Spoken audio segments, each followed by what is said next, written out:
to sea, and the name of the ship was a Billy at Tea. The winds blew hard, her bow dipped down, and blow my bully boys blow. Ha! Soon may the weatherman come to bring us sugar and tea and rum. One day when the tonguing is done, we'll take our leave and go. She had not been 2 weeks from shore when down on her a right whale bore. The captain called all hands and swore he'd take that whale in tow. Ha! Soon may the weatherman come to bring us sugar and tea and rum. One day when the tonguing is done, we'll take our leave and go. Once was a ship that put to sea, and the name of the ship was a Billy at Tea. The winds blew hard, her bow dipped down, and blow my bully boys blow. Ha! Soon may the weatherman come to bring us sugar and tea and rum. One day when the tonguing is done, we'll take our leave and go. She had not been 2 weeks from shore when down on her a right whale bore. The captain called all hands and swore he'd take that whale in tow. Ha! Soon may the weatherman come to bring us sugar and tea and rum. One day when the tonguing is done, we'll take our leave and go. Once was a ship that put to sea, and the name of the ship was a Billy at Tea. The winds blew hard, her bow dipped down, and blow my bully boys blow. Ha! Soon may the weatherman come to bring us sugar and tea and rum. One day when the tonguing is done, we'll take our leave and go. She had not been 2 weeks from shore when down on her a right whale bore. The captain called all hands and swore he'd take that whale in tow. Ha! Soon may the weatherman come to bring us sugar and tea and rum. One day when the tonguing is done, we'll take our leave and go. Once was a ship that put to sea, and the name of the ship was a Billy at Tea. The winds blew hard, her bow dipped down, and blow my bully boys blow. Ha! Soon may the weatherman come to bring us sugar and tea and rum. One day when the tonguing is done, we'll take our leave and go. She had not been 2 weeks from shore when down on her a right whale bore. The captain called all hands and swore he'd take that whale in tow. Ha! Soon may the weatherman come to bring us sugar and tea and rum. One day when the tonguing is done, we'll take our leave and go. Once was a ship that put to sea, and the name of the ship was a Billy at Tea. The winds blew hard, her bow dipped down, and blow my bully boys blow. Ha! Soon may the weatherman come to bring us sugar and tea and rum. One day when the tonguing is done, we'll take our leave and go. She had not been 2 weeks from shore when down on her a right whale bore. The captain called all hands and swore he'd take that whale in tow. Ha! Soon may the weatherman come to bring us sugar and tea and rum. One day when the tonguing is done, we'll take our leave and go. Once was a ship that put to sea, and the name of the ship was a Billy at Tea. The winds blew hard, her bow dipped down, and blow my bully boys blow. Ha! Soon may the weatherman come to bring us sugar and tea and rum. One day when the tonguing is done, we'll take our leave and go. She had not been 2 weeks from shore when down on her a right whale bore. The captain called all hands and swore he'd take that whale in tow. Ha! Soon may the weatherman come to bring us sugar and tea and rum. One day when the tonguing is done, we'll take our leave and go. Once was a ship that put to sea, and the name of the ship was a Billy at Tea. The winds blew hard, her bow dipped down, and blow my bully boys blow. Ha! Soon may the weatherman come to bring us sugar and tea and rum. One day when the tonguing is done, we'll take our leave and go. She had not been 2 weeks from shore when down on her a right whale bore. The captain called all hands and swore he'd take that whale in tow. Ha! Soon may the weatherman come to bring us sugar and tea and rum. One day when the tonguing is done, we'll take our leave and go. Once was a ship that put to sea, and the name of the ship was a... Hello? Oh shit. What the fuck? Sorry for the wait, people. Hello. Shit, there's a lot here. Yep. Do you just expand the raft like every time? Not every time. I haven't been expanding it recently. By the way, we should probably introduce who you are. Are you going live, by the way? Yes I am. Give me 1 second. Shit. I'm a professional streamer. I'm a very, very professional and good. Would you at what I say do. you can call yourself a professional streamer if you still work a day job? Wouldn't a professional streamer imply you do it for a living? Like it's a career?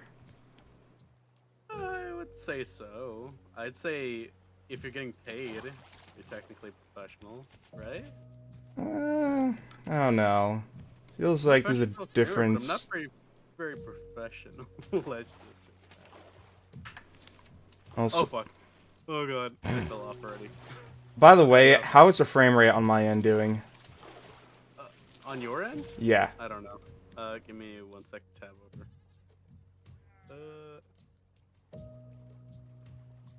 You're alright. Your screen's a little stretched, but I think that's intentional now.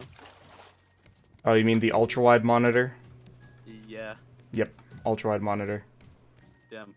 Which actually works to my advantage. Because then I get this black bar at the bottom where I can stuff us without it affecting everything. I guess so. Anyways, welcome, Dizaster, to the Raftcast. Hello. I'm glad to be here. And I'm glad to finally have you back on stream again. It's been so long. Especially since, well, I don't want to say it, but I'm afraid the Eclipse Phase game fell apart. I mean, we finished season 1. Yeah, that's good. I mean, like, Adventure 1. Yeah. I want to get back to it, but oh my god, so many things are in the way. And it's only gotten worse since I got a girlfriend. No offense to her, because she may or may not be watching. Oh. You got a girlfriend? Yes. Oh god, that's a story. And that's something I actually was considering talking about during the stream. But let's just start off. Let's just start off with the basic rules of the Raftcast, which is you can add anything you want, you just can't subtract anything. So in fact, Xenia Vex put this sign up. Nice. Yep. So you can add your own flavor to the raft like every other guest before you. I thought these were tortillas. They're like stone. Nope, plastic. Anyways, also the journey here is to try and actually beat the game for once. Which, let's see if that's possible. By the way, I'm gonna let you know right now, my experience in this game is extremely limited. Alright, well just ask. I've only played this game with Kiki, so yeah. I should play this game on my own. It's a nice game. I played this game a lot when I needed to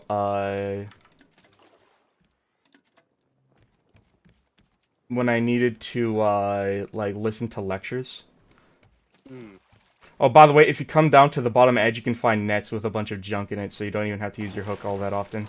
Yeah, I don't have a weapon. Bruce, get your bitch ass off. I call mine Artemis. Artemis, I think. Oh god, the fucking rats are back. The rats? The sea rats. Oh, that's what you meant. Okay. I was like, there's fucking rats? Rats with wings.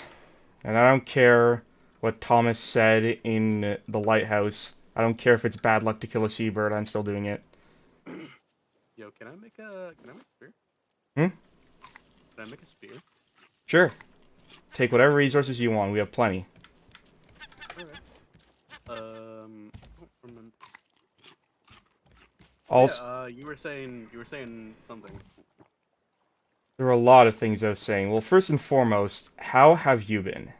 Because it's been a while. Pretty good. Been pretty good. Yes, It has been a while. I know. And one thing I'm beginning to realize is just how sad and how difficult it is. By the way, I hope you don't mind spoilers because we're heading towards a campaign objective. Oh, I don't really care. Also, it's a good thing that you make a spear. You're gonna need one.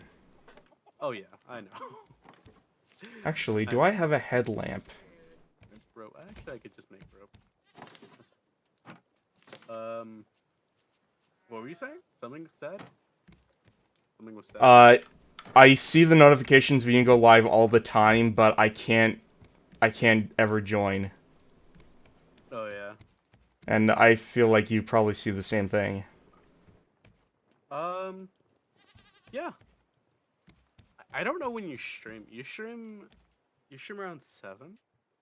7, and at your time it would be noon. Yeah. Those are my 2 main times. Wait, so my time it would be Yeah, by your time it would be noon. What time is it for you right now again? I don't like to discuss the time zone, but I think... You mind? I mean, you post it publicly on your No, I don't. your schedule. It's somewhere between Eastern time and Western time. That's how much I narrow it down. Although I have let it slip a few times. It's something... I don't know. I'm just I'm not paranoid. asking where But you live. I'm asking what time it is. That leaves a massive area. not when you live in Canada. Like, there are states in the U.S. with a bigger population than my whole country. Oh yeah, I know. I know. But like, you know, people. Like, I could figure out what time it is for you right now. Just look at your schedule. You know? Yeah, except it's somewhere between East Coast and West Coast.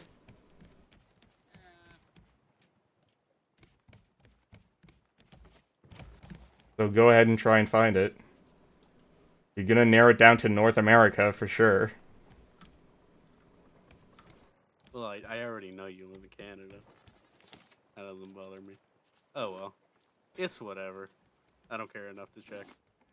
Or to try to triangulate this view. That's a spirit. Everyone knows I live in Chicago. Yeah, I don't... Like, and that's part of the reason why I became a VTuber in the first place is, like, the anonymity. Like, do I really want this to be tied to me, especially if, like, it could potentially bite me in the ass somehow in real life? I mean, yeah, fair enough. It's the same thing with me. Like, one of my coworkers wants to play games. I'm like, well, they know I stream, but they don't know who I am. So I'm like, yeah, my Steam's kind of connected to my other stuff, so like, I'll think about it, my guy.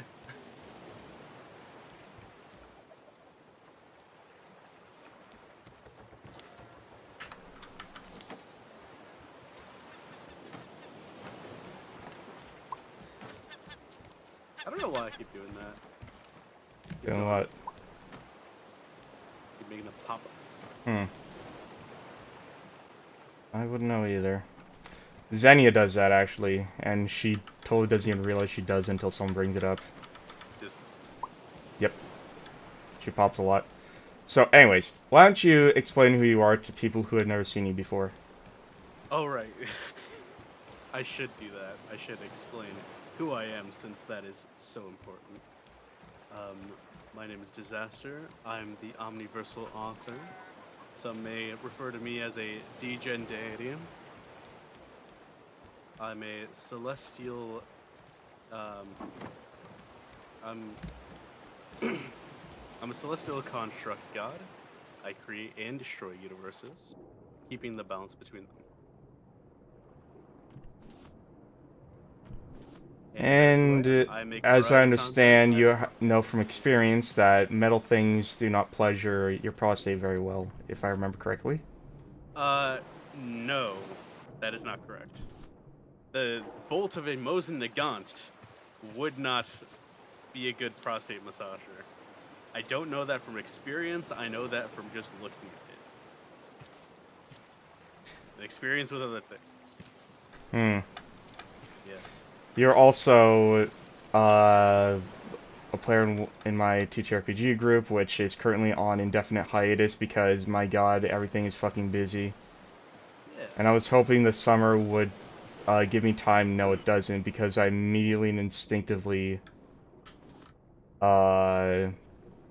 like just cram my schedule with like 10 streams a week at most. I mean, yeah, we did separate it by like chapters. So we finished chapter 1 and now we've got and that's why I'm glad I did that.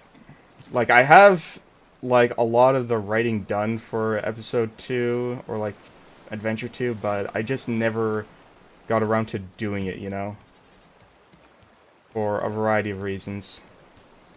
Did you ever finish the other video? The lore video? Oh, yeah. Actually, I keep forgetting to ask Anna where she is in the voice acting, because she's doing the other voice I requested. Oh, okay. But once that's done, there's like nothing stopping me but my own lack of ambition.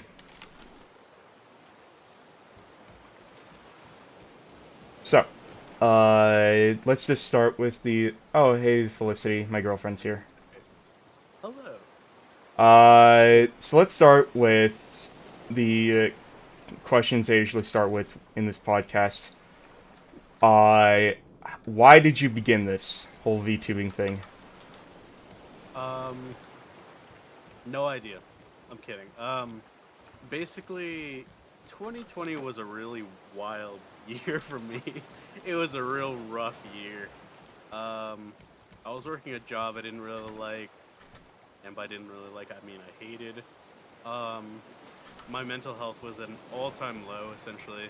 I actually ended up inpatient in the local mental hospital. Ow. For a week. Even that I didn't know. Oh yeah, I talk about it whenever people bring it up because it's a big reason as to why I want to do this. Because I know there's a lot of people with the same issues that I have. Would you like to go into detail about that? I have quite a few issues. Some of them I have been diagnosed for, some of them I have not. The ones I have been diagnosed for are social anxiety and depressive psychosis. Not as much as the psychosis part anymore, but definitely the depression part. Define depressive psychosis, because this is a completely alien term to me. Yeah, depressive psychosis is a type of depression that also has to do with... It has a mix of psychosis along with it. Essentially, as a child, I would get really bad depression, manic thoughts, hallucinations, stuff like that. I definitely was not a sane person. I can tell you that. Yeah, I was just really fucked up in the head as a child. That also didn't help that I had social anxiety, which possibly stemmed from that, honestly. Probably. Along with the undiagnosed things, along with me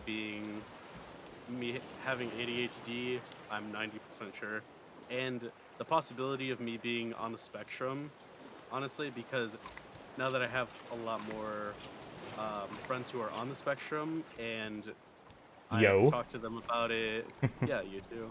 You're included. I've talked to them about it, including Mandato. Talked to him about it. When I was over there, I was talking to his mom about it as well. And it made me realize a lot of things in my childhood, you know, just like not putting together concepts, you know, stuff like that. And really like application or knowledge application issues that I still have. And so the American healthcare system strikes again. Honestly, it was more of my parents in this because they dismissed a lot of the issues that I had as a child. Oh. Yeah. Did they do that because, like, actually getting you checked for autism was expensive? No. It was more the fact that they didn't really know how to figure it out. They didn't really know how to deal with all these things. Because as a child, I had a lot of issues with depression. I cut myself a lot. Sorry if this is triggering anyone in the audience for their issues. But I had I've a said lot of far issues worse with. things. In fact, I remember. Oh god, didn't I go into detail about really fucked up fetishes with you during our 5D chess game? Might have. I distinctly remember that because I'm full of cringe. I mean, you might have. Who knows? But yeah, I had a lot of those issues. And so one of the things I started VTuber to do was like, put myself more out there. Be Parasocial basically. relationships? What do you mean by that exactly? Uh, it's a buzzword I know very little about, but I know that parasocial relationships are, I guess, sort of like socialized. I've heard it being described in a way as socializing online. Mhm. I'm. I mean, what I know about it is the idea of the quote unquote relationship between a fan and fan of content and the person who creates content. More of it's like a social relationship that doesn't stem any further than like being a fan of something kind of thing. Hmm. I don't know. It's kind of weird, and it is definitely a buzzword that people throw out all the time. But it's definitely something I understand. I feel like part of the reason I did this was just loneliness. Actually, part of the reason I started this was because the main thing that like I was looking forward to in life just ground to a halt. And that was my original RPG group. Oh yeah. Yeah, it was amazing that we were able to get people all the way from the UK to Russia, to the American Midwest, able to agree on a time for so long, but Oh, eventually it just fell apart. And which is sad because some of those guys I haven't talked to in literal months, maybe almost a year, but they were bros for life. oh yeah. Yeah, and at least two of them are invited to my wedding. Damn. And I know one of them said I'm inviting to his wedding as well, which means I'd have to travel to Ireland, but I don't care. Goddamn. I Any mean, yeah. anything for the psychotic Irishman who did drugs and apparently has a copy of the Anarchist Cookbook. What the? Fuck? I have some interesting friends. Definitely. Yep. Yeah. The But other the other part of. Oh, go ahead. Yeah. you were talking about uh your family has a castle in Ireland? This is my girlfriend talking. Oh, okay. I was like, wait, whoa, wait, hold up. No, It's yeah. apparently haunted. Oh boy, Go. are there rats in the walls? Rats in the walls. Hmm. Rats along his rats. You read a lot of Lovecraft? No. Oh, and you don't get the references. I'll explain some other time. But going back to you talking about potentially having autism, I find it very haunting that so many VTubers I meet are on the spectrum confirmed or to some extent suspect it. I mean, Like I you honestly said Mundato, find it you that. said Mundato has autism, right? Yeah. So there's him, there's my girlfriend, my boyfriend, don't ask. Uh, I suspect Anna, but she denies it, and I stopped prodding after a while. I mean, yeah. I mean, I think I don't find it that weird, honestly. I think it feels like this. Hmm. How do I word this? What am I saying here? Hmm. Basically, it feels like like a moth to a flame kind of thing. Basically, where it's such a more freeing thing where you don't have to be tied to um, any issues you might have. It's like a lot. It's a place where a lot of the types of people gather, and so I remember seeing an article, which I didn't bother to read because I hyper-focus a lot, but I spotted it for a brief moment, talking about how trans people have found like a safe haven in the VTube community, which I agree with. The amount of trans and or fanboy VTubers I meet is just holy shit. Like, they're everywhere. I mean, yeah, that's exactly what I was talking about. Like, it's like a safe haven, basically. To an extent, I've been around enough to know there is internal drama in this community. Oh yeah, tons, absolutely tons. But it's definitely a lot safer because you don't really have to have your face connected to any of it either. Yep, and that's why there's like every now and then I see a trend where VTubers like reveal their face. So I'm like, why do you do this? Why do you ruin one of the most important things, like one of the crucial things that's different between you and other streamers? I mean, I don't find it that bad, honestly. That's just me. Well, I mean, personally, it's so disappointing when you see someone's actual face and you're like, oh, that's what they look like? Okay. So mundane. I mean, I guess. Like, when you like hear a detached voice, you apply what your own... I accidentally did that. Like, when you hear a voice, you apply your own vision of what they look like, and it's always disappointing. It's always I guess I feel that. But, actually, that reminds me of something, and I don't know if we ever talked about this on your podcast. Plug. But would you say that there is a sort of, I guess, an aspect of gatekeeping to the VTube community? Oh yeah, I definitely would say there's a little bit of something going on when it comes to gatekeeping. Like, I would too, but I don't necessarily think it's bad. Some aspects are, definitely. But ultimately, I feel like it's one of those things that sort of defines and separates us, you know? I guess so. Like, I think all communities have to have a certain level of gatekeeping, you know? Yeah, I think we agree, but I disagree with like the level. Well, I mean, we haven't even really discussed that in detail now, have we? Oh yeah.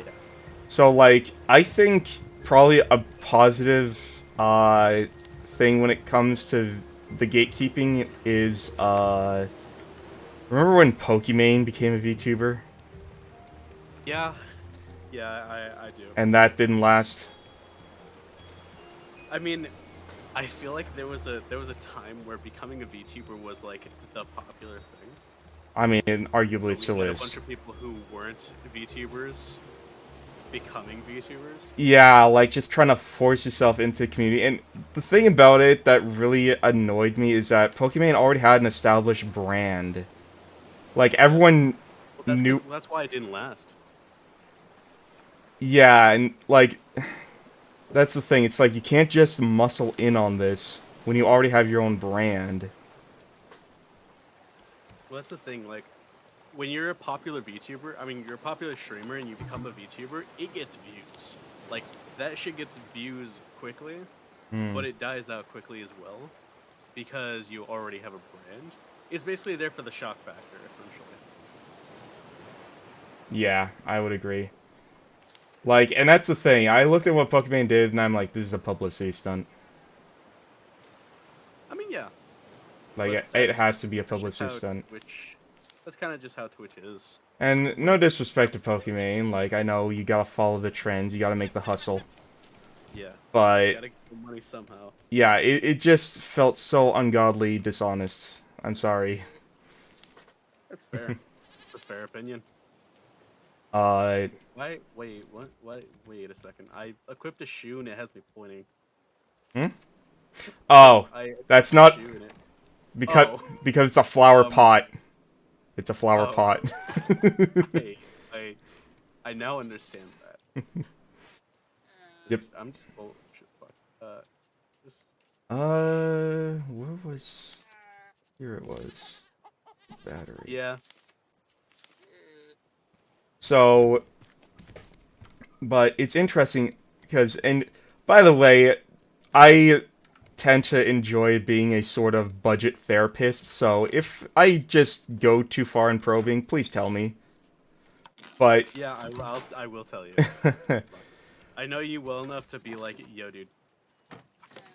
yeah, I can't help myself. I need to, but because you did mention something about your upbringing that sort of caught my attention, that was like you made it sound like the relationship with your parents wasn't as healthy as it could be. Oh no. Now, if you don't want to talk about that, that's completely fine. Yeah. I'm definitely down to talk about it. Uh, Stuff that I'm not fine with talking about, I'll probably just like leave. I usually just leave out by myself, so you don't really have to worry about that. Also, where do we have food stored? Do we have like a? So there's a few storage containers for food. I have some prepared meals in these drawers, and some ingredients are in these two chests here, and also there's this fish cooking here. All right. Let me just. Wait. Oh fuck! I ate the peach. Wait. Okay. What was the question again? It was about my upbringing, I think. Yeah, because, like you said, you seem like a very troubled individual. Like, describing yourself as quote-unquote not sane at one point, I believe was your quote. Yeah. Or just insane. Yeah. Would you like to explain? Hmm. Like, was your upbringing full of Yeah. poverty? Was it... Okay, so further explanation. I grew up half and half, but both in Chicago. I grew up half of my life with my mother in kind of poverty, basically. We lived in apartments, we moved often. Money wasn't really easy to come by. I kind of had to watch that a lot of my life, and just like a lot of the problems that she had with relationships, this and that. Multiple partners, I'm guessing? Yeah. Though I don't think really for sexual stuff. I think more like she's trying to find people and she just doesn't click with people. Oh, well, I was Like gonna the say, sexual if stuff, she but- was impoverished and possibly desperate, you think it would also entail just finding someone to help support the family? Yeah, definitely that too. But And where was your father in all this? Because you said you lived with your mother. Was divorce? Yeah, well, I lived half and half. Yeah, it was divorce. I lived half and half. My other side was in the suburbs. That was where I spent more of my time with my father and went to school and stuff. My father grew up in also a divorce. His father wasn't really there, like, lovingly. And so he reflected that onto me. Yeah, And I know a thing or two and, about hereditary child abuse, although I don't really know how abusive this relationship is, but I do know that, like, if a father figure has no father figure, they have a hard time acting that out and, like, behaving like a good father. Oh, yeah. Yeah, and that kind of reflected onto me. And if you know anything about like Mexican households. Which I do not, unfortunately. Basically, familial trauma and familial like Bonds. issues scale down the family when it comes to like Hispanic families. I kind of know what you're talking about. My mom talked about how something I've learned about my mom as I've gone older is she cannot stand when there is a rift in the family because she has seen so much of that in her life. She was born of Italian immigrants. Oh yeah, it's probably similar, honestly. I would imagine so. Then again, you could argue that like immigrant families in general are always tight-knit, just by default. Just by the fact that it's like an unfamiliar environment. That's how Hispanic families are too. Like if you've seen either Coco or Encanto, it's actually they actually got it basically run on the nose when it came to like the familial trauma and it affecting the family like generations down the line. And so I really wanted to cut it off with. And I wonder how much of that is also related to my girlfriend. And I think I'm okay talking about this because she talks about it a lot. My girlfriend is probably one of the most unlucky people on the planet. Raised in... Yeah, she says it's fine. Raised in, basically... She says it wasn't, like, a low-income neighborhood, but everything about her upbringing just screams white trash. Like, a very abusive father, a mother who could never really stand up and was always silent.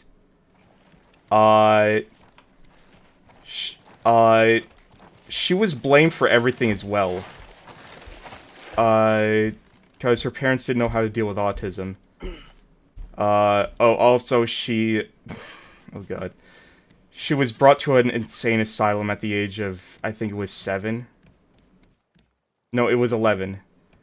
Where she was subjected to torture in order to cure her autism. Oh god. And... I fucking hate those. And... Yeah, it's 11. And apparently, this asylum was burnt down by... in her words, current and former patients, and it is straight up like, it's struck from the records of Australia. Damn, really? So it's like a big, shameful thing, and all I can think is, she should, like, do research on this place and try to find a fucking class action lawsuit to join. Because this sounds just disgusting. If she can find something... Yeah, definitely. That's what I say, especially because, thanks to an abusive boyfriend, she has permanent brain damage, which means she can't drive a car, and she's now legally disabled, and can't find work. God. Yeah, this, like I said, unluckiest person in the world. Suffered so much physical, mental, and emotional abuse, and since I met her, I've been, like, basically ripping apart her damaged psyche, nail by nail, in an attempt to, like, bring her to some semblance of sanity. And I actually learned a lot, especially about multiple personality disorder, which she has. Oh, yeah. Which, it's actually quite interesting. The more I, like, interacted with alternate personalities, the more interesting it got. Because,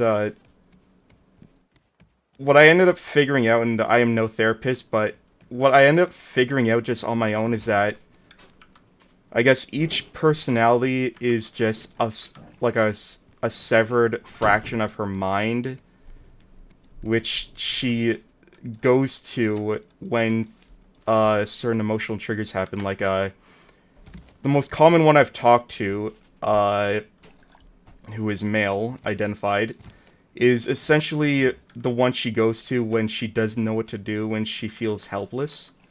And this individual is more calm and collected and able to get through tough things. Gotcha. So it's sort of like she passes the wheel onto someone else when the time is needed. But not all the personalities are there for her. Some of them are just representations of her hatred, her depression, her self-loathing. And what I end up figuring out is that the best way to deal with them is to just talk to them like as if they were real people. Oh shit, I didn't have any audio this whole time. I'm sorry. Oh my god. Shit. Oh, fuck. I didn't check your actual message, Violet. I'm sorry. But that's fine. We had audio on, Grimgrim's. Yeah, if you want to hear the conversation about... Go all ahead. you missed was Dizaster here's very interesting upbringing, as well as me talking about my girlfriend and multiple personality disorder. Yeah. But yeah, And in case you missed anything, you can go back and check that out yeah. on his channel. And don't forget to like and subscribe. Plug. Absolutely. By the way, how much, like, stuff do you have prepared right now? What do you mean by that? So, we're parked in front of what is essentially a dungeon. Yeah. There's gonna be stuff in there. I have a spear, I've got an axe, I've got... Do you have metal equipment? Equipment?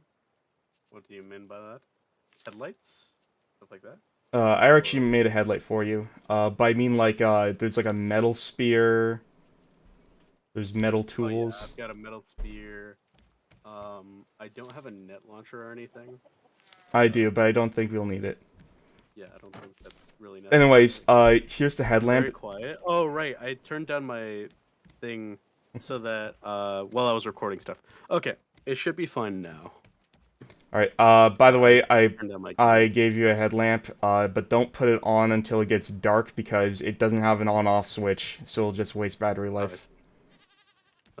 Where is that? Oh, did you put... Oh, you put it on the ground. Okay. Yeah. Okay. Bitch. Should probably reinforce this. Well, I keep it there just so that I can keep killing the shark and get shark meat. Okay. I can just... You don't go down there and face him. Plus, when you kill the shark, that means you get, like, a period of uninterrupted time to, like, scrounge the bottom of the ocean before it comes back. Yeah, me and Vivi kind of just, like, beat the shit out of him. Not Vivi, Kiki. I don't know this individual. I'd like to meet them, though. Kiki the Geeky, yeah. Mm. Actually, I think she's going by rebranding, Kawaii Evil, I think? Hmm. Yeah, something like that. I think she's like a world eater or something. I don't know. I haven't talked to her since she... Wait, a world eater? Like a space marine? Like a chaos space marine? No, like a galaxy eater. So, a tyrannid. Larger, I think. Well, we don't know how big the... I'm pretty sure in Warhammer lore... The only size comparison I have for the Tyranids is, that one Space Marines game. The, Warhammer 40k, Space Hulk, I think it is? Wait. Space Hulk. Yeah, I know the one you're talking about, I'm pretty sure. But no, one game? Because I'm pretty sure, like, the actual central map... Oh god. Oh god. The fuck? My audio. I pulled up my phone to check what it was. Uh-huh. My phone just went... Yeah, that's awkward, isn't it? Exploded. A little bit. But I know that, like, the central Tyranid... I could be wrong, because a friend told me this, but apparently the central Tyranid, like, biomass, which is outside of the galaxy, and is invading through big-ass tentacles, it's apparently so big... Like, according to a librarian who had a vision of it, it's so... Yeah, Space Hulk Deathwing. There we go. Yeah. like, it's so big that it's halfway in the warp. Like, the material realm can't handle all of this mass. Oh, okay.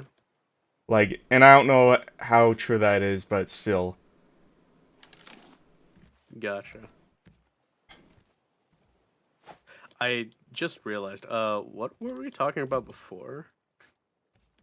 I just realized we, like, skipped through topics very fast, and I don't remember what we were talking about. We'll get back to it eventually. There is one more topic I want to ask, though. Steam Summer Sale. Are you ready for a miracle? Am I too late for a miracle? Wait, what? I don't think you've seen that movie. No.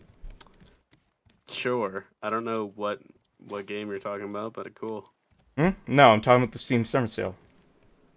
Yeah, what's this miracle you're talking about? Oh, you don't know about, like, it's probably one of the most classic memes in regards to the Summer Sale is this song. Yeah, it's this song that was used by, like, some televangelist. And it like you have to see for yourself, but I think it's called Are You Ready for a Miracle? And it's like this big hype music for like a Southern Baptist church, basically. And it's become like the anthem of the Steam Summer Sale. What the fuck? Yeah, and I like actually haven't looked at the Steam Summer Sale yet. I have, and I've already dropped money on 2 DLCs in 1 game, and I might be getting more. Definitely when I get paid next, I'll probably look at it. Yeah, and I would have some recommendations for you. I would love to get you into playing Endless Space 2. Oh god. Oh god? Oh god. Are you aware of this game? No. Do you know much about 4X games? No, not at all. Civilization? I'm not really into sci-fi. Oh. Yeah. That's, I don't play many sci-fi games unless they're recommended to me. I would highly recommend this game. Especially because... What kind of game is it? It was referred to as 4X, which stands for, Explore, Expand, Exploit, and Exterminate. In other words... So, it's a survival game. Nope, civilization game. And I didn't think I'd... like, oxygen not included type thing? No. Have you ever even remotely played Sid Meier's Civilization? No, I have not played Civ. I have Civ 4, I think? Oh hey, the shark's dead. Oh, yeah, I stabbed it. I didn't realize I killed it. Yeah. Huh. Well, okay. Why did you just drop into the void? Cause I don't have a full... I have a full inventory, that's why. I got this. Yeah! Let's go. But yeah, no, I haven't really played Civ. I thought that was like a war type of game. Like, what's it called? Fucking, Settlers of Catan. That's but, like, probably like, way bigger. That's probably the closest thing I've actually seen it being compared to is Settlers of Catan. Like, because it's essentially it's a board game that's run on a computer simulation. So it's like there's turns, and there's players, and each player has a turn, and they have victory conditions, and there's like a number of turns before the game ends. You know, this is gonna go against everything I've just said, but I think the closest thing I could probably compare it to is Cosmic Encounters. I wouldn't know anything about that game. Oh, have you never played it? Nope. Oh, you'd love it. It's great. Yeah, all I know is that whenever you have fucking 5 hours just to waste, you play some fucking Cosmic Encounters. You know, now you're saying 5 hours, all I can think is, okay, this game might actually be like Endless Space. Because okay, let me tell you something. I streamed Endless Space on this channel twice. And both hold the record for the longest streams I've ever done. Really? What is Endless Space? So you start out in a single star system, which is randomly generated in a big randomly generated galaxy, and every turn you get more resources which you use to expand, research, build armies, and just colonize the galaxy. And eventually, usually very quickly in the early game, you will meet your neighbors, who are other big empires who are also growing, and you have to play diplomacy with them. And eventually diplomacy will break down, so you either join an alliance or you go to war, which, like, this game definitely understands that a multi-front war is a dangerous affair. Oh yeah.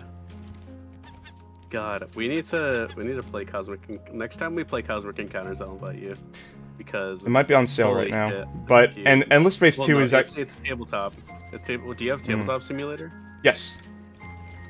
Okay, yeah. Oh, I got a burp. Burp meat. Burp. In that case, maybe I could join you. It sounds like it could be fun.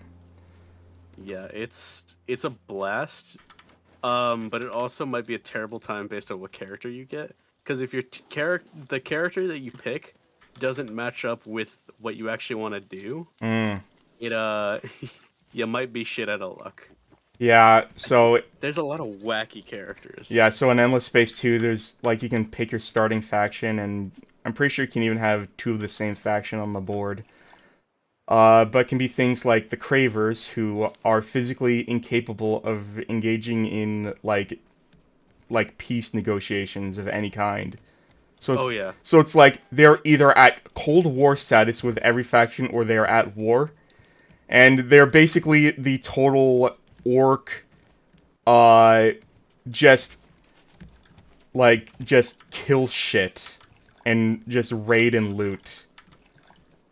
And then you have my favorite faction, the Unfallen, who are a bunch of Scottish tree people. Yes. Of course. But they also are, like, the complete opposite. They're pacifists, and they do a lot of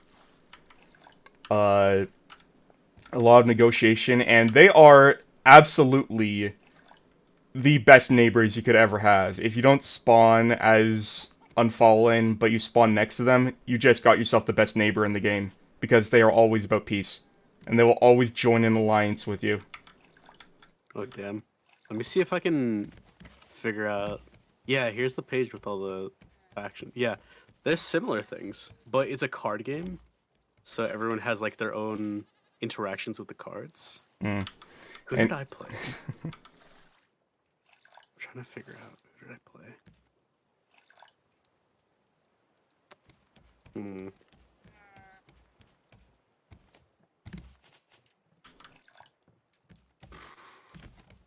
Oh my god, wait, is this the one I was thinking of? I didn't play this, but I think someone else played this and it was really funny.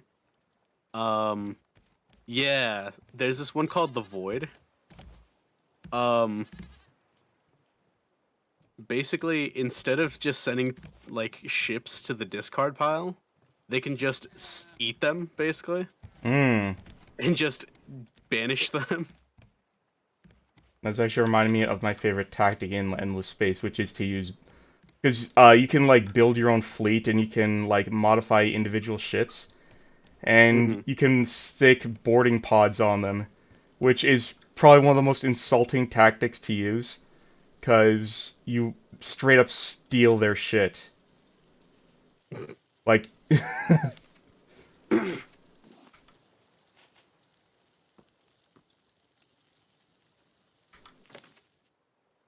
It's especially funny when you do it to Horatio, because Horatio's the biggest nerd in the game.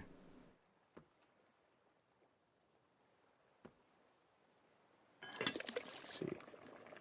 I'm trying to figure out what was... There was this card that, like, we all hated going against because it turned the game into, like, a timer. I think it might have been Machine. I think Machine just, like, put the game on a timer. It's fucked up. Man, nah. But I need to yeah, play this game. and you definitely need to play Endless Space. Oh yeah. Like, and I have to wonder what kind of faction you would enjoy playing.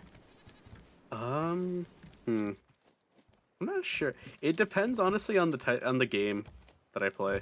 Mm. Cause I end up playing a lot of like special requirement factions Mm. in games like that, or Like the kind that are really unique and weird. yeah, stuff, the ones that like their win conditions are like something really stupid, or like late game stuff. Hmm. Well, in that case, like, Cravers are one because, like, the only way to really win with them is through war, which means you have to start declaring war against everyone. They're Oh actually yeah. they're actually considered the most difficult faction to play, like, among the most difficult factions. Same with the Oh, yeah, I mean, they Vodiani. seem pretty straightforward. Same with the Vodiani, and actually in the DLCs I got the Penumbra DLC where you get to play as, what are they called? The Umbral Choir, which are a bunch of sentient gas clouds that hack everything. And like, and the whole point about them is you're never supposed to be found out. Like, they start with ships with cloaking devices, and nobody can find your system unless, like, they trace it back to you. Oh yeah. And I'm trying to figure out the hacking mechanics. Yeah, I think there was one. Um, I didn't play this, but there was one where in Cosmic Encounters where you had to like be everyone's butler. But if they allowed you to be their butler, you could parasite off them. Hmm. Oh, But if they didn't, then you like started losing oh god. stuff. That But actually, they also gained that's buffs. that's starting to remind me of my favorite unfollowing tactic. Anyways, you want to get ready to go into this dungeon?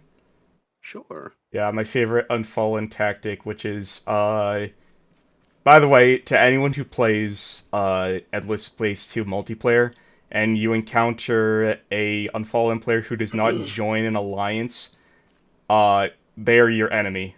Because what they will do is they will start to spread their influence across the galaxy, and they will use, a specific research tech called, cultural flexibility to slowly assimilate other populations. Like, and just, they straight up Oh, buy out other planets with influence. they're the they're the investors. No, what are they called? There's a very specific faction of, like, fish people who are straight up, like, the commerce/mafia faction. I can't think about... What are they Wait, what called? are we gonna be fighting? Big-ass rats. I've never actually rats. All right, fair enough. Big ones. The big ones. Yep, I got my headlamp on. What are they called? Do I And need their my and their headlamp on? and their faction leader is like this fish mommy with big tits. What? Yeah. It's like a mermaid. We're heading for one of the Or just a high-rises big down south. fish. I can only hope you come to your senses and follow us. You knew the city was a I didn't know this game had voice acting. This is new. Yeah. Oh, Oh, rats among the rats. Got him. yep. Requires bolt cutters. We need to find bolt cutters. Yeah. What's that fact? How do I not remember what the Lumeris? That's what they're called. The Lumeris. Lumeris? Yeah, and because every faction has like a faction leader, and you know, much like how like in Civilization, Gandhi is the leader of India and shit. Mm-hmm. There's The Order of Chaos. I know about the Gandhi thing. oh yeah, there actually, you know about nuclear Gandhi? Yeah, I do. Okay, so actually, now that you say Pretty that, funny. Endless Space 2 has its own variation of it, which is Oh, yeah. not AI generated, but you can do it anytime you want, and I've tried to do it. I've never been able to do it because it's so expensive. There's a specific type of, it's like this big, like, borderline planet-sized ship, and you can upgrade it into what is called an obliterator, which will, like, destroy a star and, like, completely nuke an entire star system. And the best part is, you can, the projectile that it fires takes a number of turns to actually hit the target. So other players have time enough to actually see it coming and realize that they're fucked. They fucking god rotted your ass. And I saw a large rat last night. Unnervingly large. Ruben, the yacht is ill-prepared for this journey. Olof left space for a dance floor, but no space for supplies. The bottles sure found their way to the bar. As a military man, I thought Olof would at the very least be practical, yet they're all treating it like a luxury cruise. I'm sorry, Ruben. What is that? I shouldn't have left. Is that you panting? no, What the fuck? not that I'm aware of. We can make stuff here. I don't know. Yeah, Plus we need. It's more like quest items that we need to get. Oh, okay. But yeah, and my equivalent of Endless Space 2 Nuclear Gandhi is being unfallen and making an obliterator. That's what it's called. And it's a ship that serves only one purpose, and that's to destroy stars. Like, make them explode. But yeah, like, you can see the projectile coming, so, like, you can, like, you'll launch it at players randomly, and then you can see them type to you in the text chat and call you all sorts of colorful names. And rage quit, because you just nuked their capital. It's like, bam. This is the see how racist the enemy players can get. But You know, there actually was racial slurs being thrown out in Sezinch's... I don't doubt it. In Sezinch's review of Endless Space 2, he demonstrated it, and... oh, the racism against him. Oh, yeah. And then the guy left and friended him on Steam just to send him more hateful messages. people do that in League. It's so annoying. People do that shit in League, I swear. Yeah, I got a key card. Nice. Oh, and I found the rats. Hey, rats. I'll try to get to you. Box your ass. I keep missing. I suck. I'm ass. Damn. Where are you? I'm terrible. Holy shit. Hey, I got one. I got a lick in. They can't hit me though.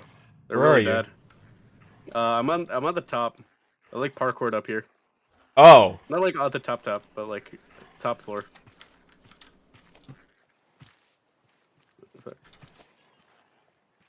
The rats are kind of easy to fight.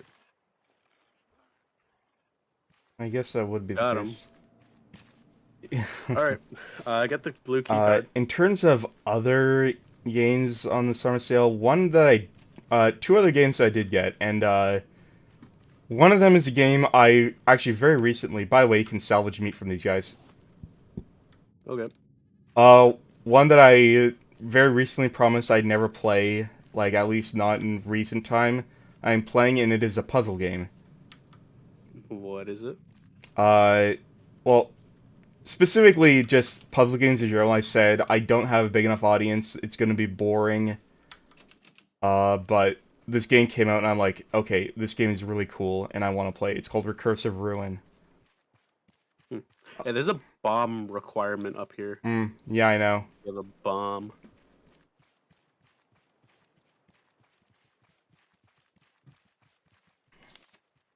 So what's recursive, what'd you say? Recursive Ruin. It's one of these really weird abstract puzzle games that like use a lot of non-Euclidean geometry, sort of like Portal. Like, except with more fractals. And I'm pretty sure there's a particular character whose head is just a big crystal of bismuth. Not that much. Which, if no one knows what bismuth crystals look like, they are based. They're pretty nice. They're really shit for making weapons, but pretty nice. What, bismuth? Yeah. What do you mean for making weapons? Who wouldn't... What? Yeah, well, yeah. I'm basically someone tried to make a knife out of bismuth. I saw a video about it. It didn't go well. Hmm. I'm pretty sure isn't bismuth used in like shotgun shells? I don't know.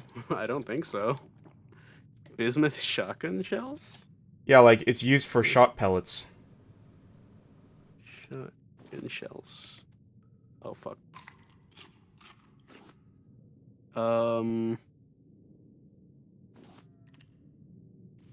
Bismuth shotgun shells. I'm gonna head back to the raft with my loot and come back.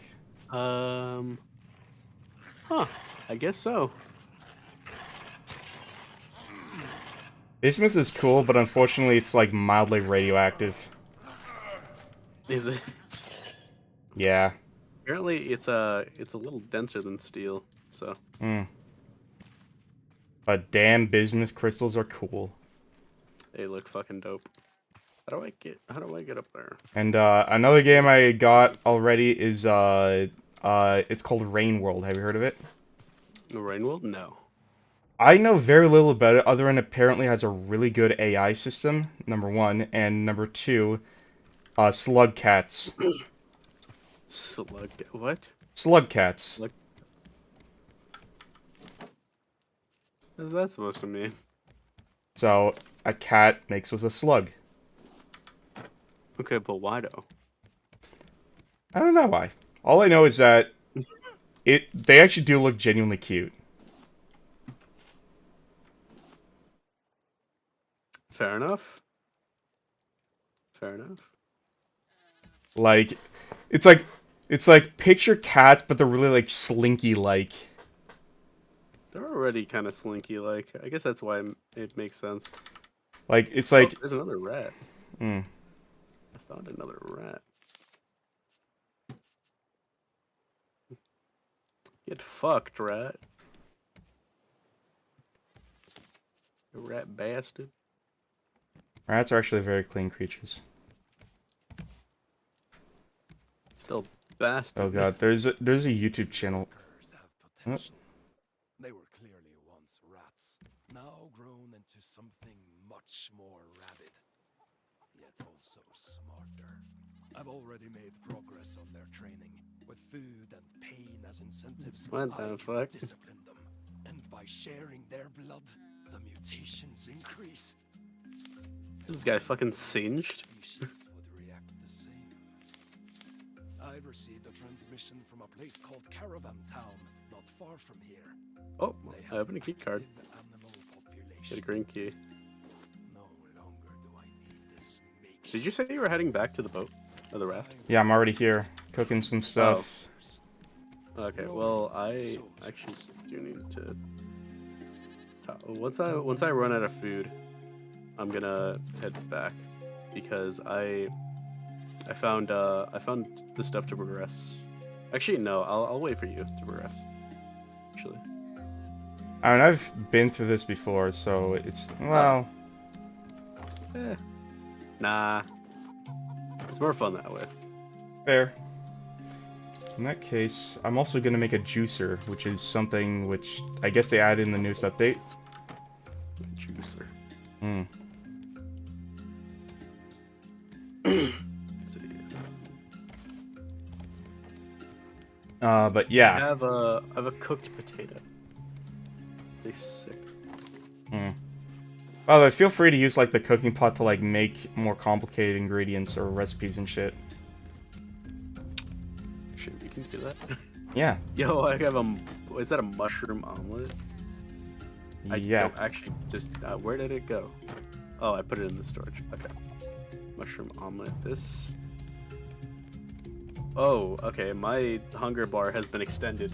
Yep, that's what like more complex meals do. Oh, crazy. You want some Leftover? No. really green looking food? Is this gonna hurt me if I drink this? I don't think so. It didn't do anything. Hmm. Fair enough. What was it gonna do now? Oh yeah. I need to wait for that. I also need a bolt. But going back to it, so what games would you recommend from the summer sale? I mean, I haven't looked at the summer sale. I mean, just toss out a game that you think everyone should play. A game that I think everyone should play. What have I been playing recently? Fuck, I don't know. I don't think Slime Rancher's on Steam, is it? Or maybe it is. I think it is. Slime Ranchers? Yeah, I'm pretty sure it's on People Steam. haven't played Slime Rancher? If people haven't played Slime Rancher, you really should, because the second game's coming out soon. Yeah, that was it's one of definitely my a game I favorite games of all heard time. good things about, but it's also one of those games where I'm like, do I really have the time for this? It's so cute. I know. It's adorable. I just actually pre-ordered one of the plushies that are coming out for the second game. They have this Lucky Slime plushie, and it's so cute, and I had to get it. Yep. Actually, one game that I've been hooked on recently, is, a little indie game by the name of Severed Steel, which, my god, that game is addictive. Severed Steel? What is that? So you've played, Ghost Runner, right? Yes. I would say that's the closest thing I could compare that game to, but it's Ghost Runner, but you get guns, but you're not allowed to reload those guns, so instead you have to go Hotline Miami style, kill people and take their weapons. Also, there's lots of parkour and bullet time, and the environments are made out of voxels, so there's like lots of environmental destruction as well, and a level editor. Like Super Hot? Not, well, there is an element of Super Hot in there in the way in which, like, you have to take weapons from enemies, but it doesn't have the same time mechanic. Instead, Well, yeah. Instead, you have, like, a meter for bullet time, which refreshes every time you get a kill. So does your health. So it's a game that, like, encourages you to be as aggressive as possible, while also working in slow motion with parkour and doing flips and shit. It is so, like, it is an addictive gameplay loop.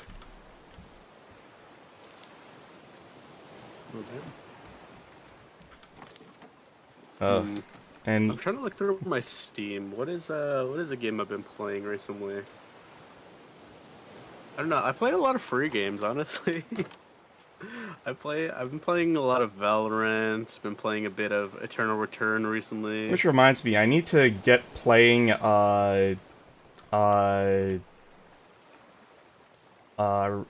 Splitgate with you. Oh yeah, yeah. I honestly only really play it when I have like other people to play with. I've done at least one solo stream, and it went pretty good. Oh, Yeah. the last stream, you remember Arana, right? Yeah. She was there, and Appears all over my timeline, and I really probably should talk to her more.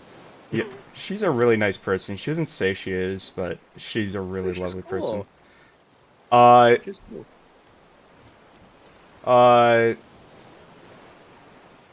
Oh, I was gonna say, oh, what's this? Furry community, never mind. Huh? My girlfriend's recommending something which is apparently infamous in the What? furry community, which Oh. is immediately where the red flags go up. Ah, I see. My It's girlfriend, infamous, huh? my girlfriend may be a furry, but I am not.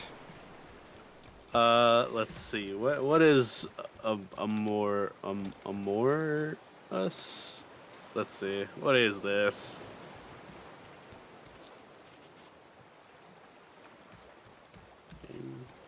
Also, if you play a lot of free games, then I highly recommend Space Station 14.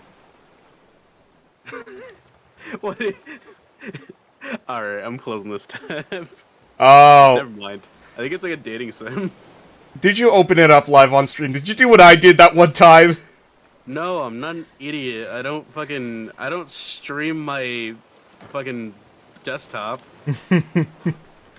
I'll stream my desktop / browser. Fucking, who do you think I am? Me? Grim1? Grim_Gram1? I couldn't be. Oh god. That's what I get. For making fun of you. But yeah, if you play free games, you should definitely play Space Station 14. Like, how do you know the Legend of Space Station 13? No. Oh man. Once I learned what Space Station 13 was, holy shit, I had to play it. Huh?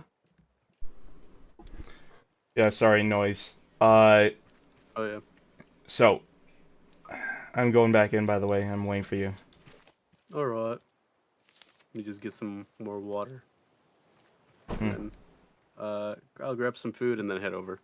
So, Space Station 13 is... It's such an interesting game. Like, okay, here's a very weird metaphor for it. Do you know what Kowloon Walled City was? No. I would highly recommend looking up. It's a very intriguing thing. Basically, it was this place, like this district right next to Hong Kong, which I think was technically under Chinese control, but because it was in British territory, they couldn't, like, get anyone there. So, basically, the entire district was straight up orphaned. What? Yeah, like, it was without rules. So, a bunch of squatters started building shacks, which eventually congealed into, like, an IRL cyberpunk dystopia city. Like, if you look at it, like, because there was no, like, building code or any sort of civil engineering plans to it, it was just people building shit. So... Fucking building shit? So, like, if you wanted sunlight, you'd have to go to the roof. Because there were no windows. Oh, God. Because, like, it was just nothing but corridors. And also the corridors were lined with, like, exposed pipes and wires. Because what is maintenance access? So, like, you could legitimately trip on copper piping. As an engineer, that's the scare. As a person who could have been an engineer, that's man, no building codes. Nope. Damn. And Fucking scariest part of that.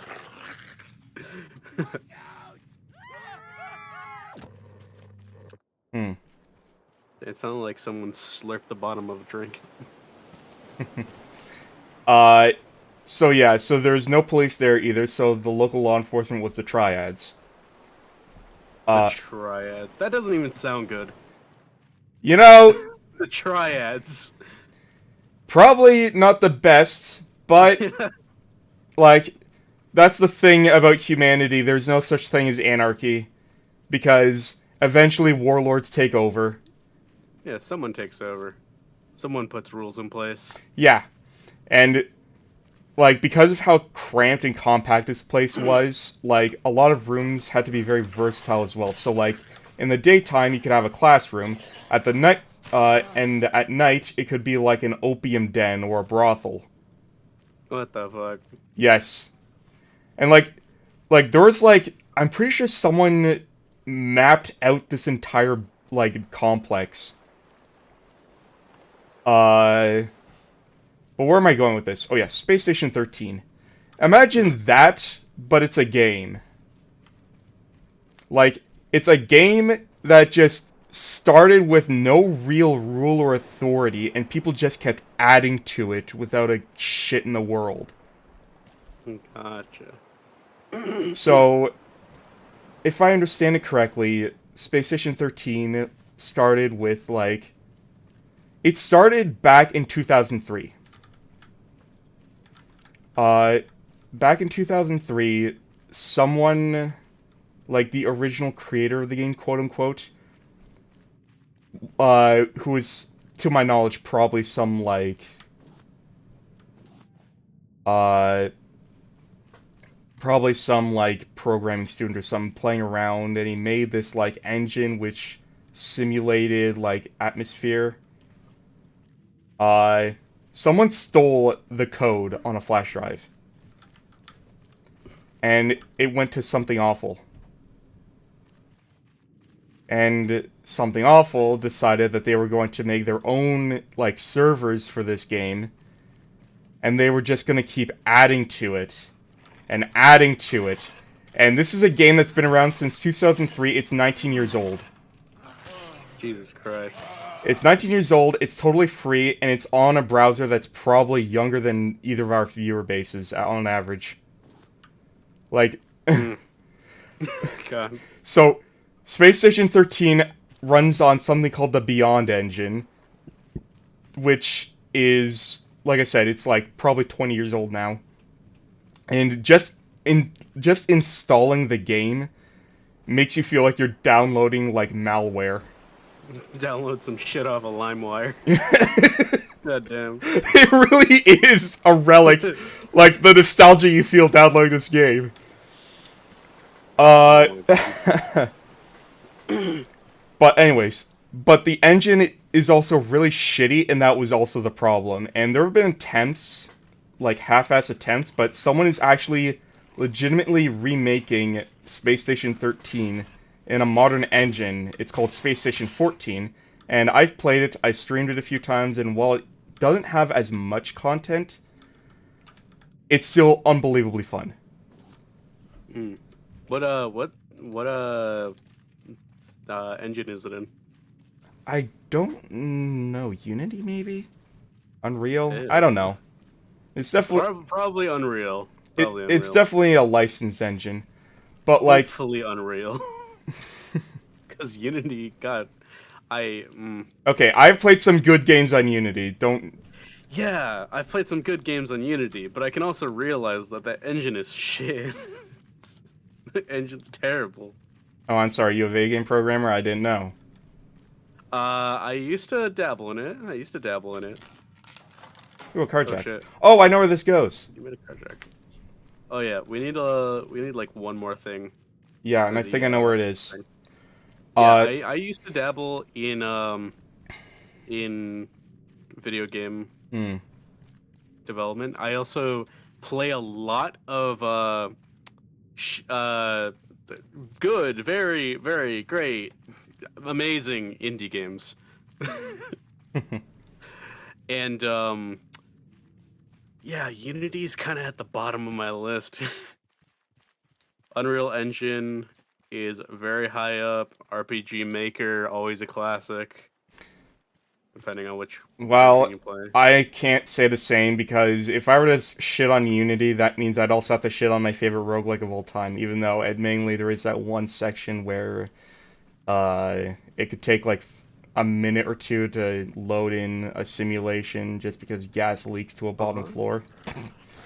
But that's the only issue! And it's still my favorite roguelike, goddammit, and it will always be. Because Caves Uncut is the fucking shit. I'm not saying that the games made on it are bad. I'm just saying that the system itself is trash. Anyways, going back to Space Station 14, because... Oh, yeah. Because you probably don't even know what this game's about. Oh, no. Like... You haven't said a goddamn word about it. I've heard it being compared to Trouble in Terrorist Town, Oxygen Not Included, Borrow Trauma, and Among Us. Those are very different games. All of those are very different games. And Among Us, which actually, I have no doubt... Among Us and Trouble in Terrorist Town are pretty similar. Yeah. So and... Cities in the blue, calling the cost of the project's realization borderline criminal and its scope outrageous at least. Despite vocal opposition, the Floating Cities project does not appear to be slowing down anytime soon. According to former General Olof Wilstrom's latest statement on the issue, we are fully aware of the strain this puts on our people. Nevertheless, our options are becoming increasingly limited. We must pull through this together, or join Stockholm beneath the waves. Wiltstrom refused to comment on the rumors regarding the modification of his personal yacht. When further asked about the Floating City Project's whistleblowers, Olaf Wiltstrom chose to terminate the interview. Reaching out to these anonymous sources, we were able to further corroborate his story. Wait a second. Is my stream still up? I just saw it had like 0 viewers and I was like, fucky wucky. Is my stream still up? I turned that number off a while ago. Yeah, I usually turn it off, but yeah. Sometimes it comes in handy. Without much more interruption, so simply put, in Space Station 13, you spawn with a job, and you can pick, like, the jobs you prefer. And there's a lot of them, like engineer, atmospheric technician, chemist, surgeon, security, warden, and, of course, clowns and mimes. Yes. And, as well as bartender, cook, musician, and your job is to basically perform your role in a server full of, like, somewhere between 30 to, like, literally hundreds of people. You know what this kind of sounds like? What? Based on what I know about Arma. It's kind of giving me that idea. Maybe on, like, the roleplay heavy Arma servers. Yeah. But, like, in addition, there will be potentially random events, and a selection of the crew will be picked to be antagonists. Which is sort of like being an imposter in Among Us, but it's a little more interesting because it's, like, a lot more complicated. Like, my most successful run as an antagonist had me having to acquire corgi meat, which meant I had to kill the head of security's mascot. Or not the head of security, the head of personnel. Because every department head has, like, an animal mascot. I also had to... What was it? I know I had to do that. I can't remember. I know I've had to, like, assassinate people before. And I've had to, like, steal shit off their bodies. All I remember was dragging out a corgi into the bathroom, murdering it with a butcher's cleaver, and then, like, butchering it into meat. All while hoping I wasn't getting caught. Bruh. Oh, and it was so exciting, and when I pulled it off, I felt like such a fucking legend. Where are these fucking electrical wires, dog? I know, I'm trying to find shit too. Like, what about the room we just opened, though? Well, I opened that before. Like the place with the carjack? Oh, that's what you mean. I have no idea. So, how do I take this out? Oh, okay, there we go. Also, I didn't see anything in there. Besides, like, the crates I opened.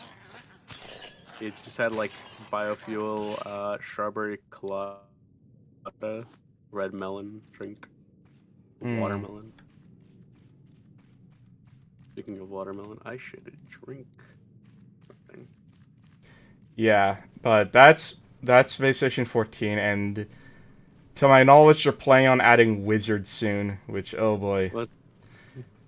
Wizards? What the fuck? Yes, this is technically a sci-fi game, and it's on a space station, but, there are wizards. Yeah, actually, space wizards, not exactly a new concept to me. I just realized. Yeah, and that's what it is. They're space wizards. You know, Star Wars, Dark Templars from StarCraft, you know. Actually, like, there's a lot of references in Space Station 13. Like, the EVA suits are like the suit from Dead Space. And there's even xenomorphs from Alien, which I'm pretty sure they can't use that asset in the new version because some weird copyright shit. Oh, Probably. Oh, and most likely. Oh, and because this is a game made by the internet, basically. You can also play music, and there are specific files that you can download and play, and a lot of them are like shitpost stuff. Like you can find Cruel Angel Cephas being played on an accordion, or or like Final Fantasy VII music on a piano. Hey, you might come and take a look at this? Something interesting. Ooh. I was just about to Not head only did I back. break my spear, but Where are you? I did a funny. I'm in that room you were just talking about, the one we just opened with the car jack. Well, now that the sun's up, I can see a little better. I should have brought back my headlamp. I have a headlamp if you want it. I haven't used it. Haven't had to use it. Okay, is that third floor? Yeah.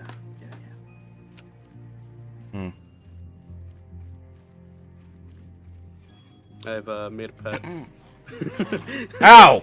Yeah, you're getting bit in the ass. Also, I need to go make another spear. That I broke mine. Because I'm an idiot. Ever since Guild Wars 2, I've realized that I always need to have 2 of everything. Because one's gonna break eventually. And you don't want it to break. Honestly, Guild Wars 2 is probably one of the better MMOs that I've played. I never really got into it, unfortunately. Me neither, honestly. I mean, saying it's the better MMO does not mean I enjoyed everything I played. I mean, time-wise, the best MMO I've ever played is Warframe, because I have almost 4,000 hours in it. Oh yeah, I guess that does count. Yeah, fair enough. I feel like I don't lump it in with the other MMOs that I've played, for some reason. Because it's not open world. Well, it is now, sort of. It is, but like it's like a different experience than those other ones.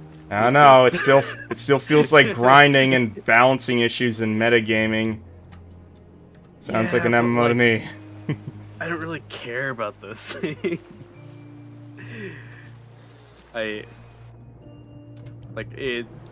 kind of stuff never bothered me. Just, is it fun?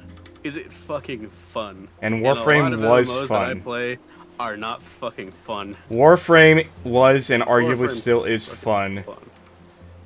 Like, and Warframe before I got with burnt that. out for possibly the last time, I remember Gauss was becoming my favorite frame. I don't even care. Boss. Yeah, I don't even care if that frame wasn't like top tier. It's like, it's fun. Boss is fucking awesome. It's a fun frame. Nuts, but Boss is awesome. It's a fun frame. You just run around.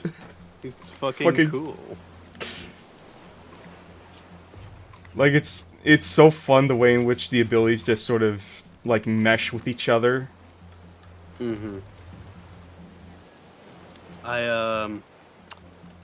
mean, I arguably played a lot of top tiers. I played Octavia, not arguably, she is definitely top tier. I played Wisp. Wisp was fun. My favorite frame was always Zephyr. Zephyr was my girl. And after Plains of Eidolon, she got a lot more fun. Like, it would just become me with a sniper rifle in the air trying to see how many names I can take before I have to hit the ground. Man, my favorite frame is kind of unfortunate because he's not very good. It's Frost. I have a Harka Frost Prime. Frost, I remember back when... Okay, do you remember before Void Relics? Not really, no. Oh, let me tell you about... Well, I played during them, but I don't really remember. Let me didn't play that much. Let me tell you about Void Keys. So, once upon a time, Void Fissures didn't exist. And if you wanted to get all your Prime gear, you had to go to the Void, which you can only do if you get the keys for them. So, it would be the exact same missions in the Void over and over and over again. And, like, especially if you were doing, like, a defense mission, Frost was fucking king. Oh yeah, well, defense missions, yeah, Frost will always be king. Mm. Besides, you know. As for Octavia, I wanted to like her, but, like, fucking everyone who plays her... And I remember, when they tried to make her, they tried to, like, make sure that the sounds she'd made weren't going to get annoying, except, like, power gamers made them annoying. And it's like, hey, Well, because there's no reason not to just fill your shit up, fam. And that's what I hated Like, about your it. shit It's up. like, dude, you could totally work with this. Like, have less notes. Cool. Have less notes, but it gives you, like, more duration for your powers or something. Nope, there's no reason not to just fuck your shit up. Yeah. Because people have to go to the music, and it's a lot easier for people to just spam shift or spam crouch. Yeah, Octavia really... Just be permanent invisible. No, yeah, I couldn't stand Octavia after a while. Yeah. But yeah, Zephyr is definitely my favorite. Gauss, second favorite, for sure. Man, I remember that Gauss thing where fucking the camera would flip upside down because he went so fast. I never did it myself, but I saw videos of that shit. It was hilarious. Probably patched out a while ago. Oh, maybe. Anna got back into Warframe a little bit, and she says she wants to play again, but not alone. Mm-hmm. And that's making me wonder, should I go back and play it? Because that means I'd have to, like, dust off the account and everything, and it's going to be a bit of a pain. Dust off the account. Yeah. Doesn't gather dust. I mean, all your fucking that one material just disappears, but like, Oh yeah, it's disappearing anyways. Argon Crystal. Yeah, that'll disappear. Argon. I don't understand, man. Why do they make that shit disappear? It's so annoying. Like, because it was supposed to be like a resource that you needed to use right away, you can stockpile it. But everyone just... Ugh. It's annoying.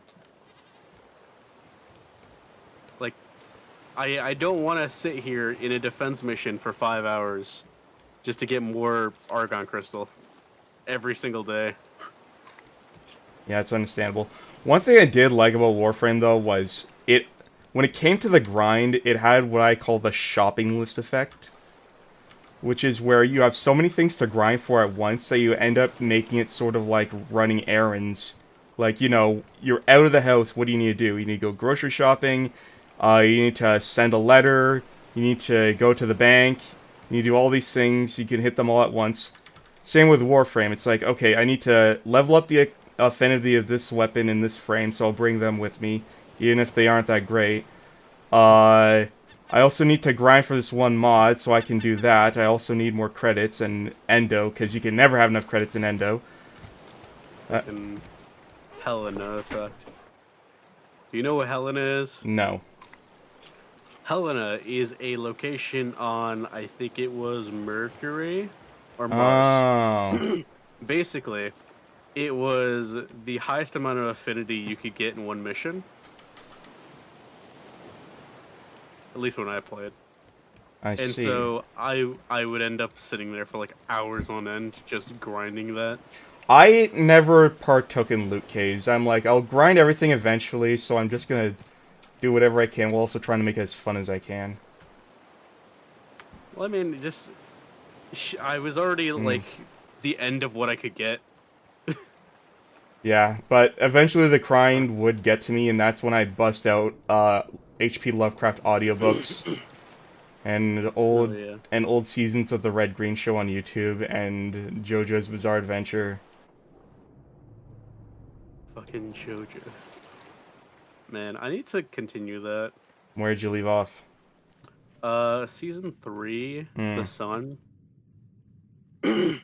Oh, The Sun. I know the show, but, like, I just need to watch it. I need to get back into anime. I haven't watched anime in a bit. Fuck, I'd watch it with you. Like, I could easily watch JoJo all over again. And something I'm starting to learn is... Apparently my girlfriend almost cut her hand open again. What the fuck? That's my girlfriend. Why? Take care of yourself. You know, she's older than me, but I genuinely think I'm the more mature one. You could be. To be fair, though, she hasn't had a lot of structure in her life. Like, Fair. yeah, but going back to, like, she isn't like JoJo either. Really? I mean, that's fair, I guess. It's Like, kind of wild. there's only one person who said they don't like JoJo. Bizarre. But here's the thing. Here's the thing when it comes to people and JoJo. Like, there's only one guy I can think of who says he doesn't like JoJo, and I respect it. And actually, I did an interview with him, and he gave me a surprising boost to my channel. Oh, this is what we need to do. We need to use bolt cutters. Hey, we found the blue key. But I thought... Oh, I had another key. Okay. Yeah, we need that room. Come to the bottom floor. Yeah. It's under the hole. Undisciplined nature. Somehow they believe rank and prestige disappeared with solid land. No, they will not be allowed to mingle among my esteemed guests, and they will certainly not be allowed further rations. They should be Jesus. grateful. I am the only reason they are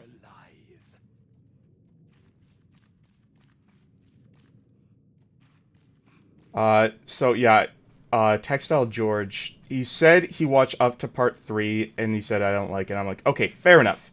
If you can get through... What does that mean? You can't just fire them. We're out at sea. Hannah, you were brought to keep the engines running. That is what you...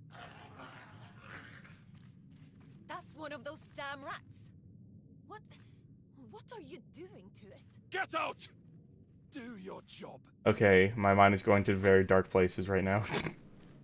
Wait, what do you mean? What are you doing to that rat? Get out. It's like, okay, the context. Well. What's the context of this? Context not included.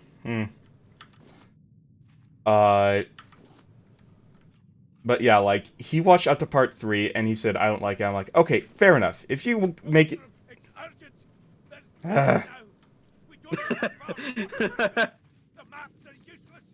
We need to... The crew are planning a mutiny, Captain. It is time to act. A mutiny? They're just trying to stay alive. Are you mad? I gave you a chance to live. Now we have to protect ourselves from the masses. We will use the lurkers to our advantage. Okay, what were you saying? So, like, if you can make it to part 3 and say you don't like it, then I will respect your opinion, but everyone who says they don't like it hasn't even finished part 1. Part 1's like the worst part. I know! That's what I keep saying! Yeah. Like, it's literally just for context. It really is. Like, But it is fucking long. part I'll 1? say. Yeah. No, it's 12 episodes. For a non-JoJo fan, that's kind of long. Like, I guess, but even then, they had to cut it down in time. Like Speedwagon didn't get nearly as much screen time as he did in the manga. Say manga? Yeah. Bruh. Oh, I'm sorry, I don't pronounce it with a fucking O, because that's not how it's spelt. It's pronounced manga. No, it's... You pronounce Then why is it spelled with an A and not an O? It's not a mango. What? Oh my god. I bet you say GIF. Do you say GIF? No, because that's stupid. It's a hard G.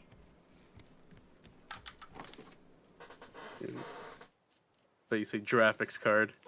No, I don't. Fucking nerd. No, I don't. I'm not Indonesian. Graphics card. Fucking manga.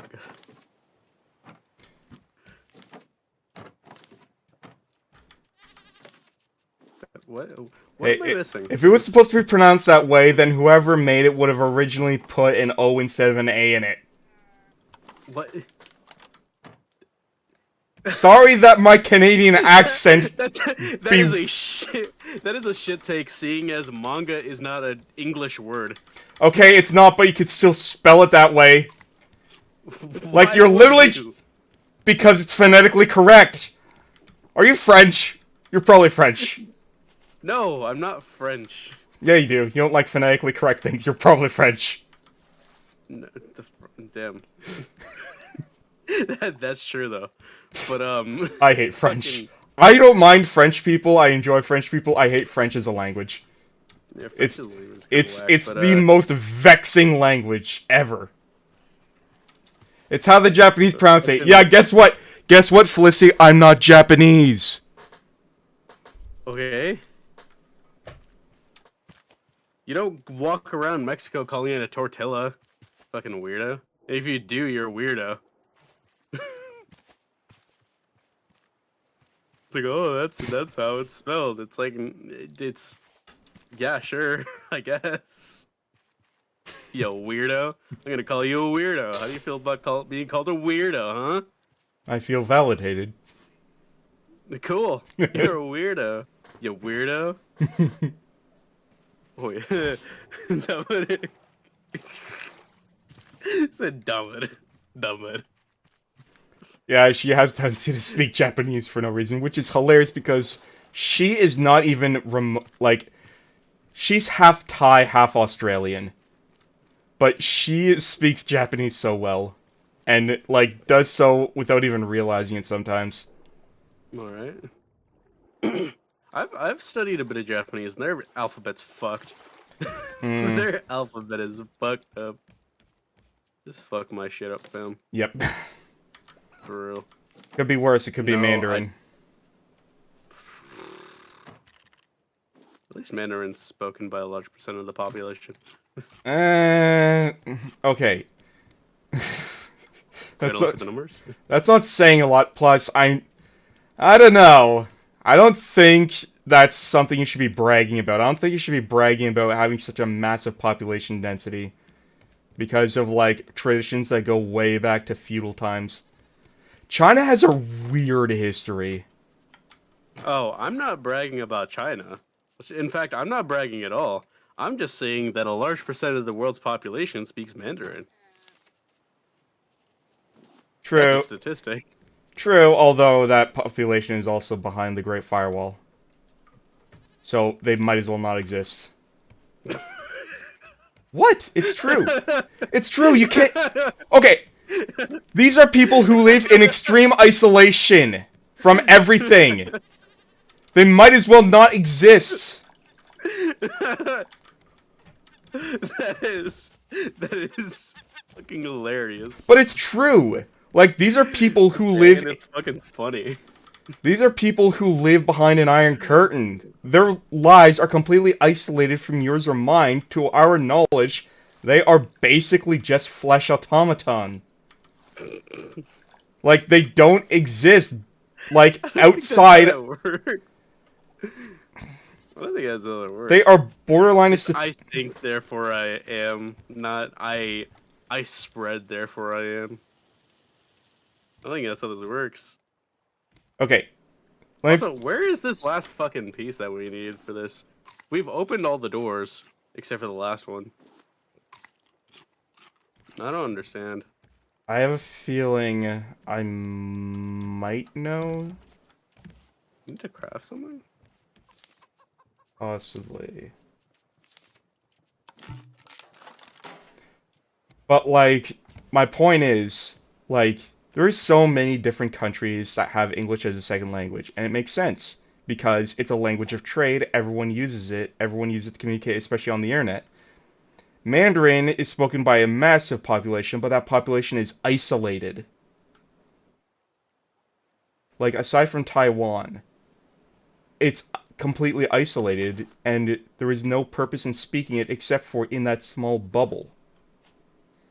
Right? Sure. So, it doesn't exist outside of that bubble, is what I'm trying to say.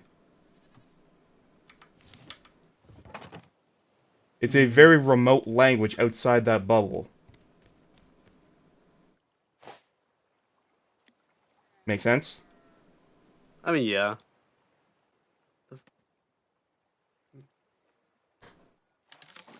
Yeah, she's speaking more Japanese again. She's so cute when she does it. By the way, if you ever wanted to piss off my girlfriend, call her cute. Know a few people like that. Yep, she cannot handle it. It's like a trigger phrase for her. She just... Oh, fuck. I have no liquids. I forgot to go get liquids. I cannot run. I'm moving at the speed of slow. I'm probably gonna have to carry you back. Yep, now she's starting to... Yeah, this is what happens when you call her cute. This is what happens when you call her cute. She starts to do that. Because she can't handle her own cuteness. Oh, and she'll also claim it's bullying. Yeah, it is bullying, and we're doing it. The best form of bullying. It's wholesome bullying. There you are. Okay, Yato. I'm making my way downtown. Walking real slow. Here, if you can make it here, I got a smoothie. Well, I have a lot of health. I just need something to drink. Okay, cool. Thank you. Yep, there she goes, being cute again.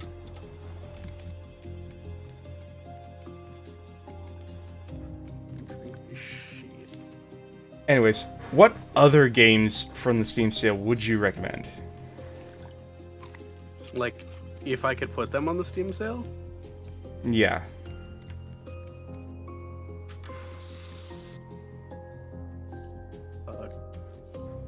Let me look at my Steam list. Let's see. Transistor. That's definitely a good game, yep. Fucking Transistor. I have no doubt that it's already on sale. Transistor, Nier Automata.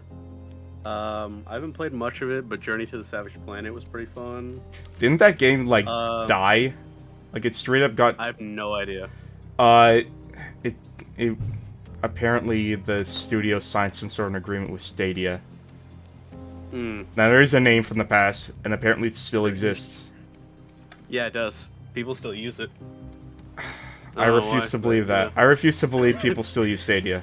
You know, Markiplier Markiplier actually uses it. And I think Bob, aka MyScrim, also uses it. I don't know what they use it for, but they use it, I guess. They use it for money because they get sponsored. No. They use it in their day-to-day. They don't use it because they're being sponsored. They were talking about it on their podcast. But yeah, Guilty Gear Strive, definitely.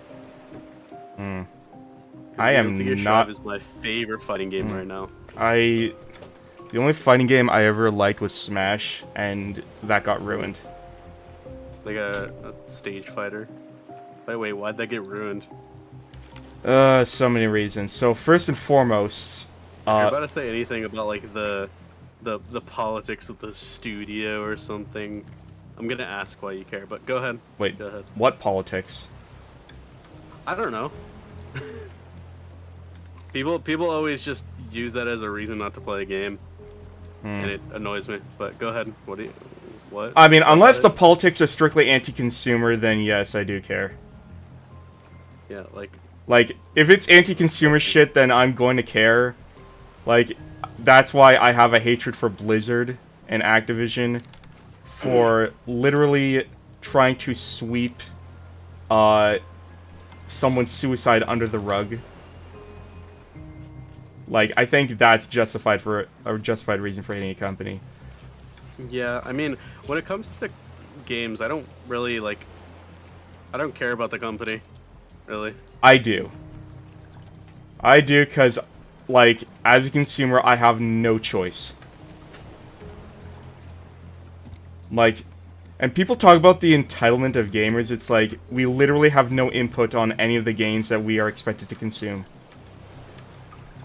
It's like... Yeah, I mean, we have... they can expect us to consume it, but, like...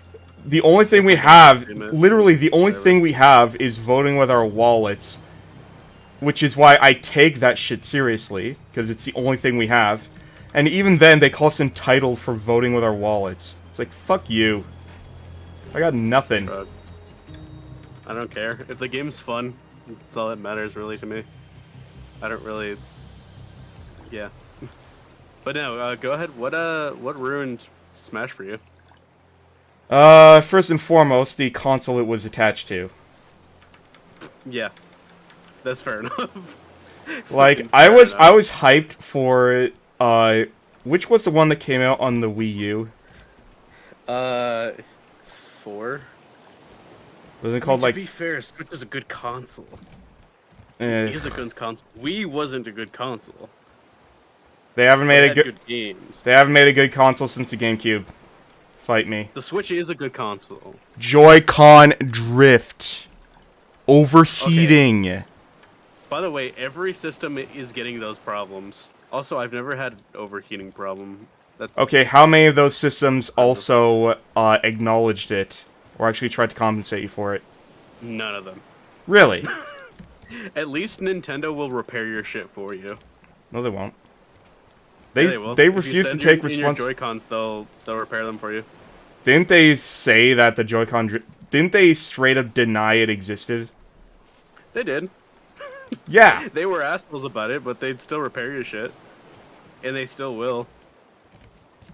Because I know people who have sent in their shit to get repaired. Regardless... I think they had to get a lawsuit on them for them to acknowledge it. Yeah, that's the thing. You actually have to get, like, file a lawsuit to get them to care. Mm-hmm. And- But I will say that playing with an actual controller is better anyways. Motion controls... Also, I like the Joy-Cons. Motion controls belong on VR only. Now that's a bold statement. I will stick... Which I will Have you played VR? partially agree with, yes. Have you played VR? Yes, I have. I own a Oculus Rift. I do too. I own an just Oculus don't Rift have any S and room an at the Oculus moment. Quest 2. You just don't have any room, but man. Also, oh god, if you... have you ever played Blade and Sorcery? Yes, I have. I Well- didn't play too much of it, but I did play a bit of it. One of the best VR games ever. Aside from how... No, that Not game my was... favorite thing. Oh, it I was, think it was better so with much... mods, right? Okay.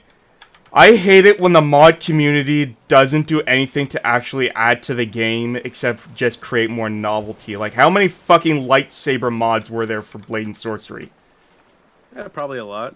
It's I like- didn't look at the mods, so to be fair, I didn't really get into it too much because I got into the game when I kind of got out of VR for a bit. Anyways, My room just got back to everyone's favorite company they like to pretend isn't a shitty AAA company. Oh no, Nintendo is the worst AAA company. I They agree with get you on that. away with so much shit. Like, get r- EA and away with a lot of Activision wish they could be Nintendo. Dude, they fucking ruined bowling. They ruined strikers. Okay, wait. Okay, have you seen my tweets? No.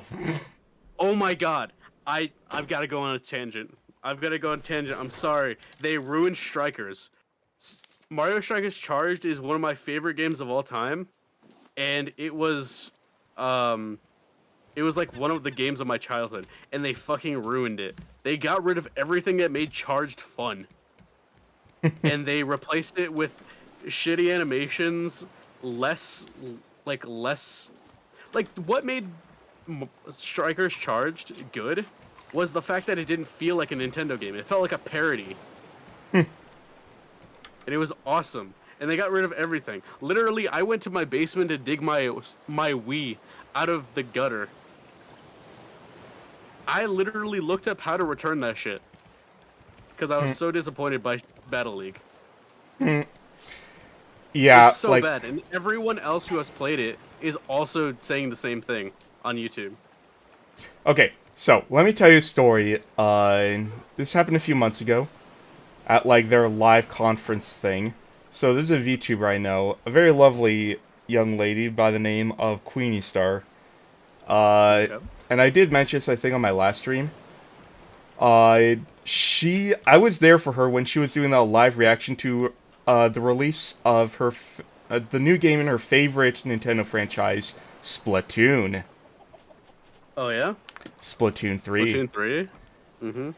And it was the most hilarious thing ever, and I'll tell you why. Why? You could hear it in her voice, the disappointment and the trying to search for some sort of an excuse to back up. Is it bad? It is Call of Duty level of copy paste the same fucking bullshit.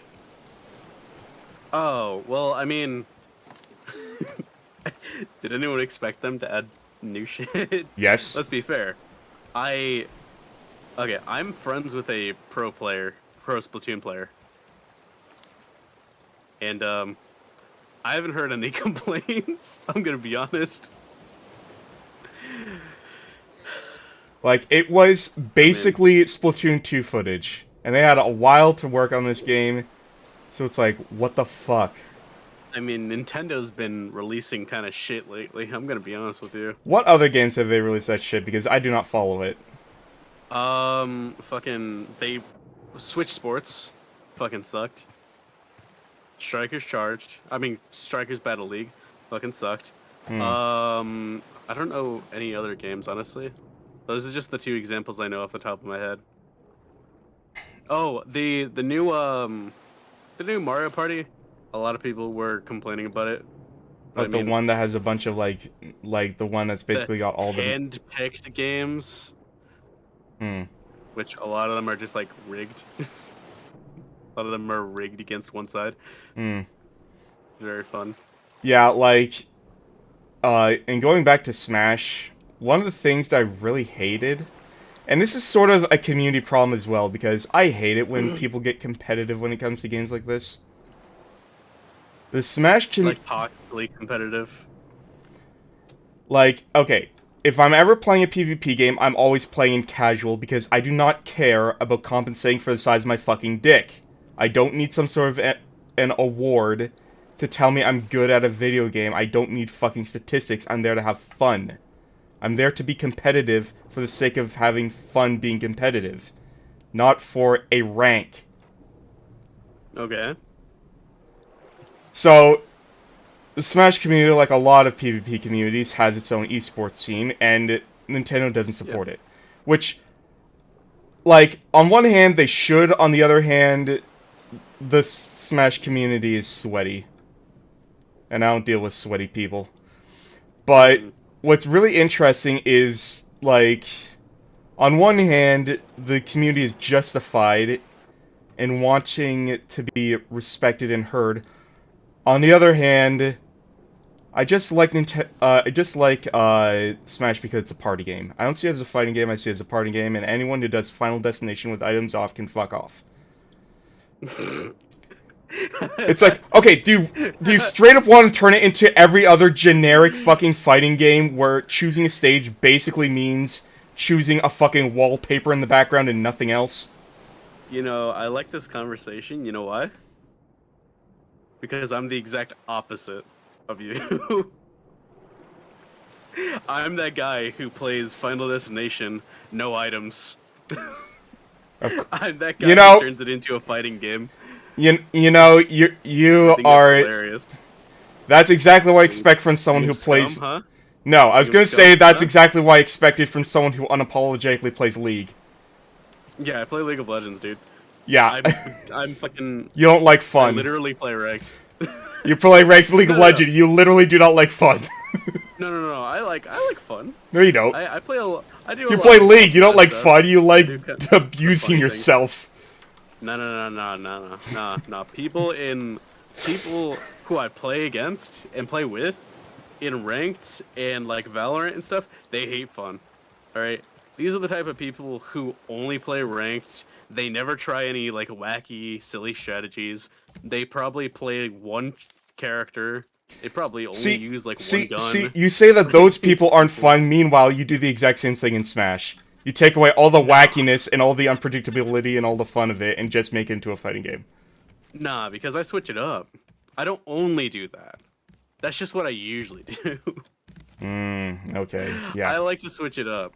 Yeah. These people will only do one thing for the rest of their lives. The other reason why I fucking hate Smash these days is because it's no longer Smash. It is fucking...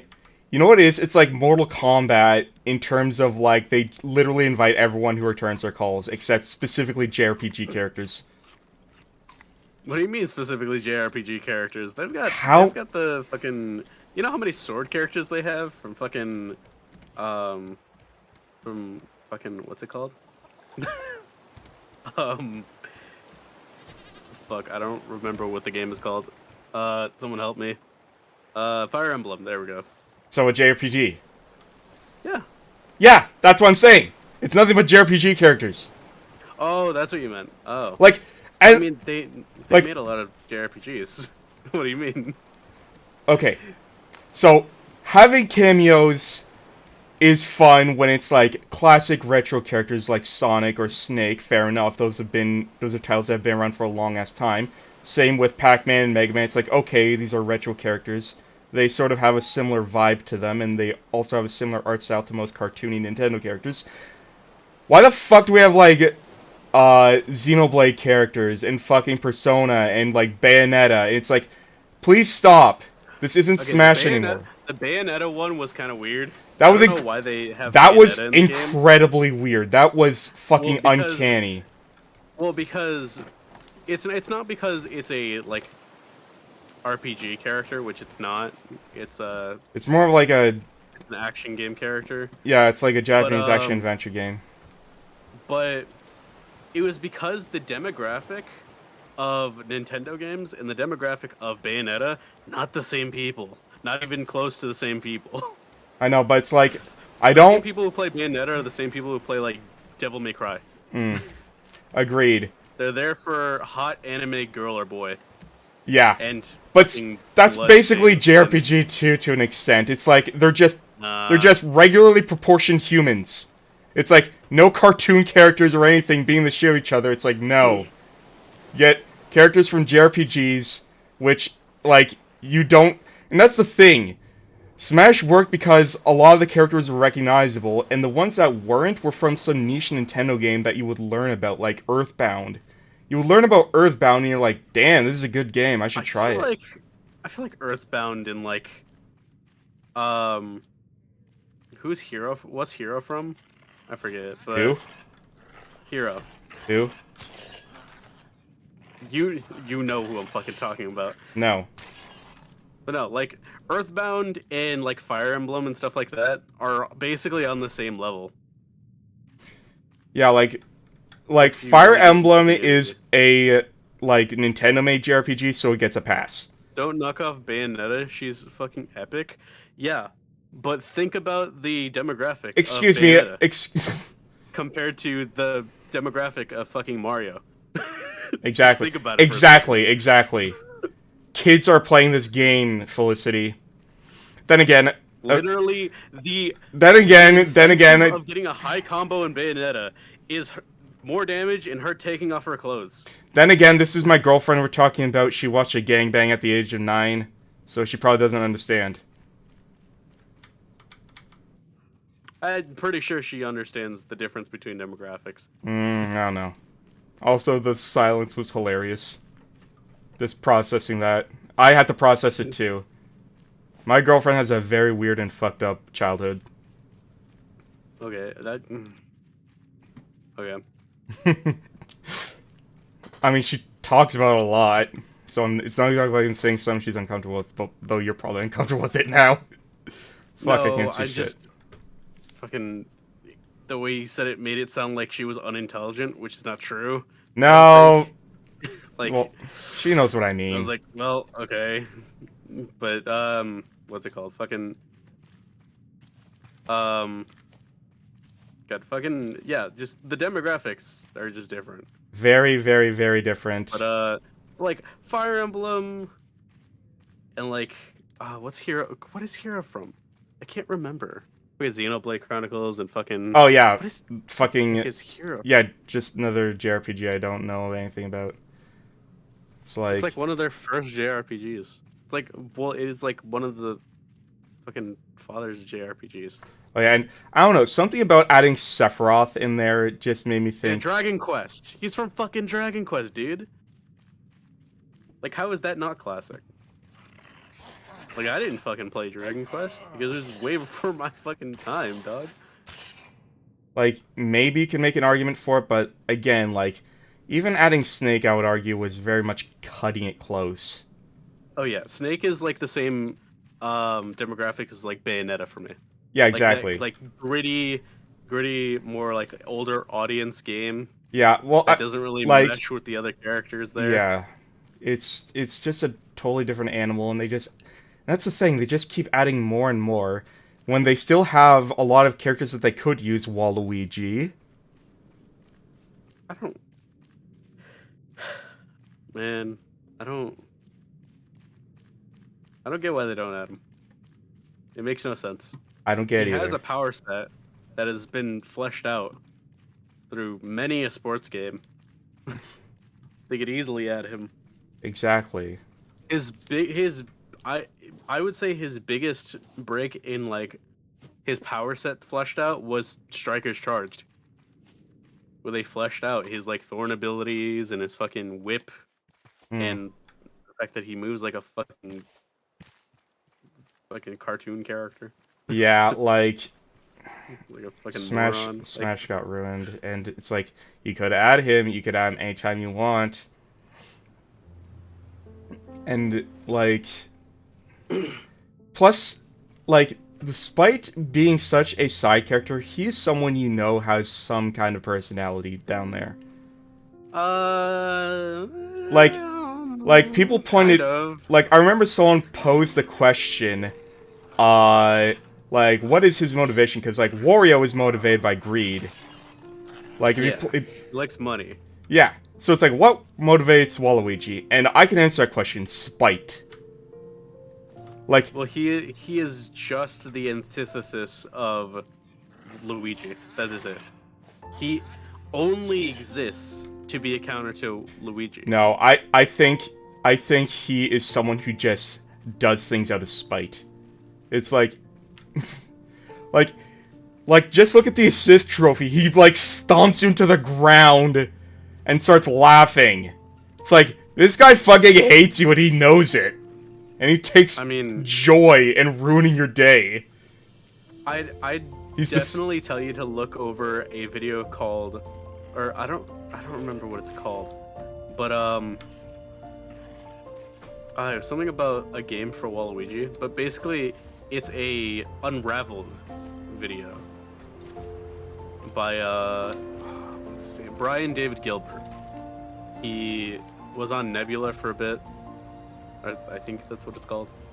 But he did these things called Unraveled, where he would really deep dive into research about something, and then make a video about it.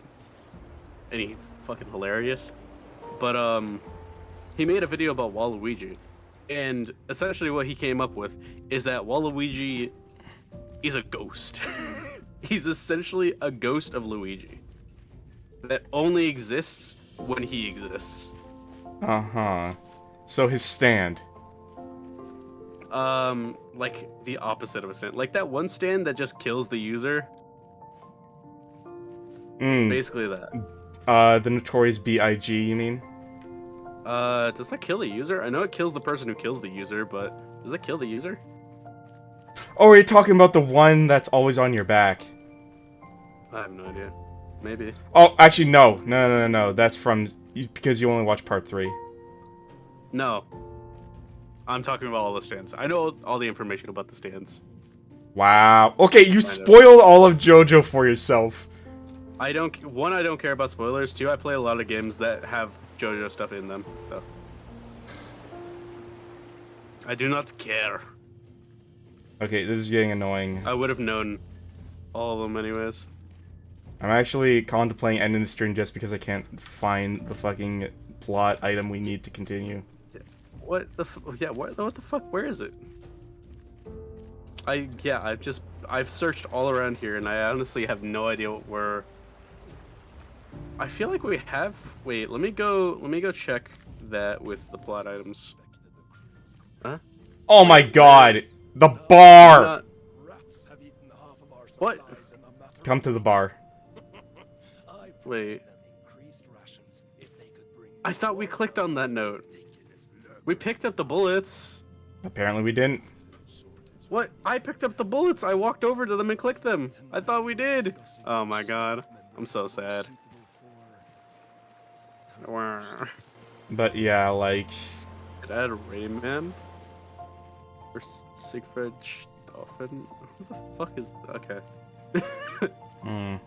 Also, would Rayman be even, like, allowed to be in Smash? Who was Rayman made by? Is that a Sega character? Ubisoft. Yeah, no. Sega... Or, yeah, no. Nintendo wouldn't add Rayman, I don't think. Not unless the there bomb. was, like, some sort of a deal with it. Okay, we can finally get this bullshit over with. Fuck. Let's go up. Nope, rat, you're not going to deter me this time. But, yeah. Anyways, let's keep shitting on Nintendo for being Nintendo. Fucking... Like, one thing I've learned about Nintendo over the years is their method of innovation is throw shit at the wall and see what sticks. And then, like, it follows no real sense of logic to it either. Like, do you remember the Labo? Labo? Yes, do you remember that? I mean, I feel like I would have liked that as a kid. I did a lot of those kinds of things, but no one other than me probably would really like that. Like, the Labo is probably one of the best examples I can think of. Problem is, everyone forgets it exists. But yeah. Yeah. It was very forgettable. Also, because are you coming up? because it was stupid. I'm trying to salvage meat. Because it was stupid. Like, Salvage these nuts. it's like, that is something that will entertain you for 5 seconds. And then you're like, okay, Yeah. I'm bored. And then just move on. Yeah, that's fair. Like, it doesn't have the depth or complexity of a gameplay. Oh, shit.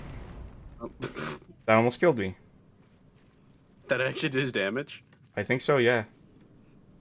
Damn. I think. There we go, blueprints.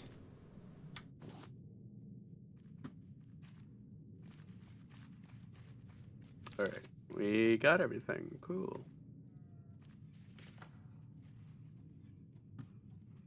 And we have the next coordinates.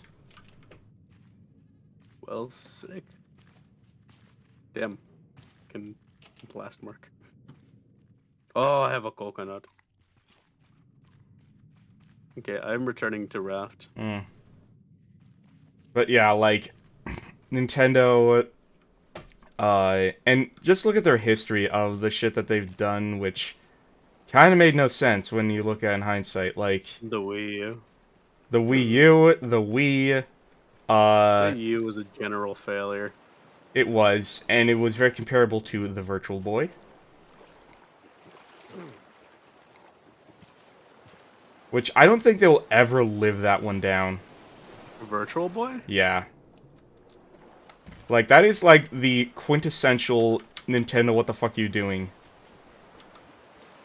I forgot what exactly Virtual Boy was. It was a very, very, very, very, very half-assed attempt at VR. Mm. So here's what it was.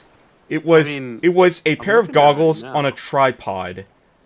And you know how 3D glasses work and how they can make your head hurt? Yeah. They did that. Oh, also, it can only have one color, and that color was, like, red. So, like, It all... was released in 1995. I mean, that definitely paved the way for VR as we know it today. No, it didn't. The Virtual Boy, no. Yeah. It definitely came out before any development kit. from like something like Oculus. Okay, except nothing about modern VR actually uses anything remotely related to the Virtual Boy. The Virtual Boy had no sort of gyroscopic camera on the inside. It had no motion controls. It was literally a giant red TV you stick your face in. Well, to be fair, motion controls and gyroscopic cameras is relatively new to the VR industry. It is, but like that's besides the point of the Virtual Boy being like I said, it's straight up a TV screen, a broken, busted TV screen that you shove in front of your face. Yeah. That's it. Yeah. Like, and it was separated by like the two cameras, and that's essentially what. If you break down VR, that's essentially what it is. not really, not even remotely. Yeah. No. So okay, so it's two TVs that you shove in front of your face. Yes. That's not VR. That is VR. No, it isn't. Yes. And okay, agree to disagree. Regardless, Virtual Boy was a good example of the failure, but like even stuff like the Wii was very underpowered. Yeah.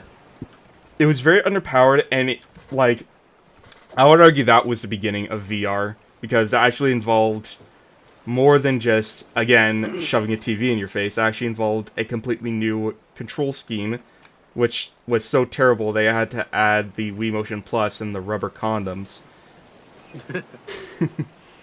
The rubber condoms had nothing to do with emotion. That's just protecting your controllers. More like your TV. Yeah, that too. Regardless, They had the straps, but no one wore them. I wore them. Yeah, me too. I wore them because because throw the fucking thing. Nobody wore them. I wore them. So did I. Nobody wore them except us. We did. We are people. We are someone. No, but Nah. Maybe. And I will say there were some fun things on the Wii. Like Red Seal 2 is a game I remember fondly. What the fuck is Red Seal 2? It's this really. It's like some sort of near future samurai cowboy thing. But it was fun. I mean, a lot of my favorite games were like on the Wii. Like fucking Mario Strikers Charge, for example, didn't use the motion controls except for in like one segment of it, which was arguably one of the segments that they fucking should have added in the new one. That's exactly the problem. Super Smash Bros. Brawl, fucking Mario Galaxy. And that's exactly the problem with a lot of these Nintendo systems is they try to insert new mechanics thinking that they'll catch on. Like, the motion control it sort of caught on, sort of. Like, if you look at modern VR, you could say yes, it caught on, but especially at the time, not really. Like there were plenty of I mean, what was the precursor, if not the Wii, to modern VR controllers? Actually, I just remembered what it was. I remember playing this at a friend's house when I was like in grade 2 or 3. Oh god. I don't even remember what it was called.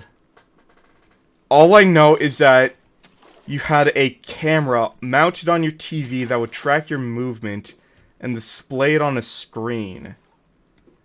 And, like, there would be... Kinect? No, it was Kinect, but it was before Kinect existed. It was literally early 2000s. Like, you were still using TVs with, like, the curved screens. That's how old it was. Oh, I can't remember what it was called, but I have... Oh man, I had like a Star Wars thing that was kind of similar. But like, regardless, a good example of this was Call of Duty 5 for the Wii. Back then, we didn't call it World at War, we called it Call of Duty 5 because back then there were just Call of Duties 1 through 4. So I would still refuse to call it World at War. It is Call of Duty 5 to me, and it always will be. But I digress. So apparently, and I only heard this from a friend, the port of it on the Wii, you couldn't even drive tanks in multiplayer. And the reason why was because it was so underpowered. Oh, yeah. And here's the thing. It had to be essentially a completely new build for the Wii, because, like, to compensate. But because it was also a game that was intentionally developed for all consoles, it didn't use the motion controls. Why would it? Yeah. Why would it? Why would they add shit like that for something like that? And that is one of the biggest flaws of a lot of modern Nintendo systems, is they shoehorn these things in, these extra controls, but they don't fit with any third-party games. And this is actually a problem that goes back a lot further than you think. The N64 lost the console war because it wasn't very friendly to third parties. I Because feel like Nintendo has never been very friendly to third parties. really they haven't. They've gotten better, but, like, that's very relative. Yeah. Plus, it also has to do with the fact that, like, the last two consoles they made are a lot more familiar than the Wii. Mm-hmm. Well, the Wii U was kind of a failure. It The was... Wii U is kind of shit. It was, but at least it had a controller that was more familiar. Yeah, I guess. Like, I mean, honestly, I think the Switch is probably the best console they've released since the GameCube, definitely. yeah, I agree. It's the Because best, but that's it doesn't- relative. That's like... It doesn't actually shoehorn in a lot of those weird, like, mechanics. I mean, motion controls and the whole weird breaking apart the controller thing, which I can kind of see. Yeah. Like, That's not a mechanic, but the motion controls. I will say this though. You can play the games without the motion controls though, based on what game you're playing. Yeah, exactly. It's a lot more flexible than the Wii. And I will say this though, while I can mock the breaking apart the controller thing, the Steam Deck does exist for a reason. Well, the Steam Deck is more of a. Actually, no. Yeah, you're right. The Steam Deck exists for a reason, and apparently people like it.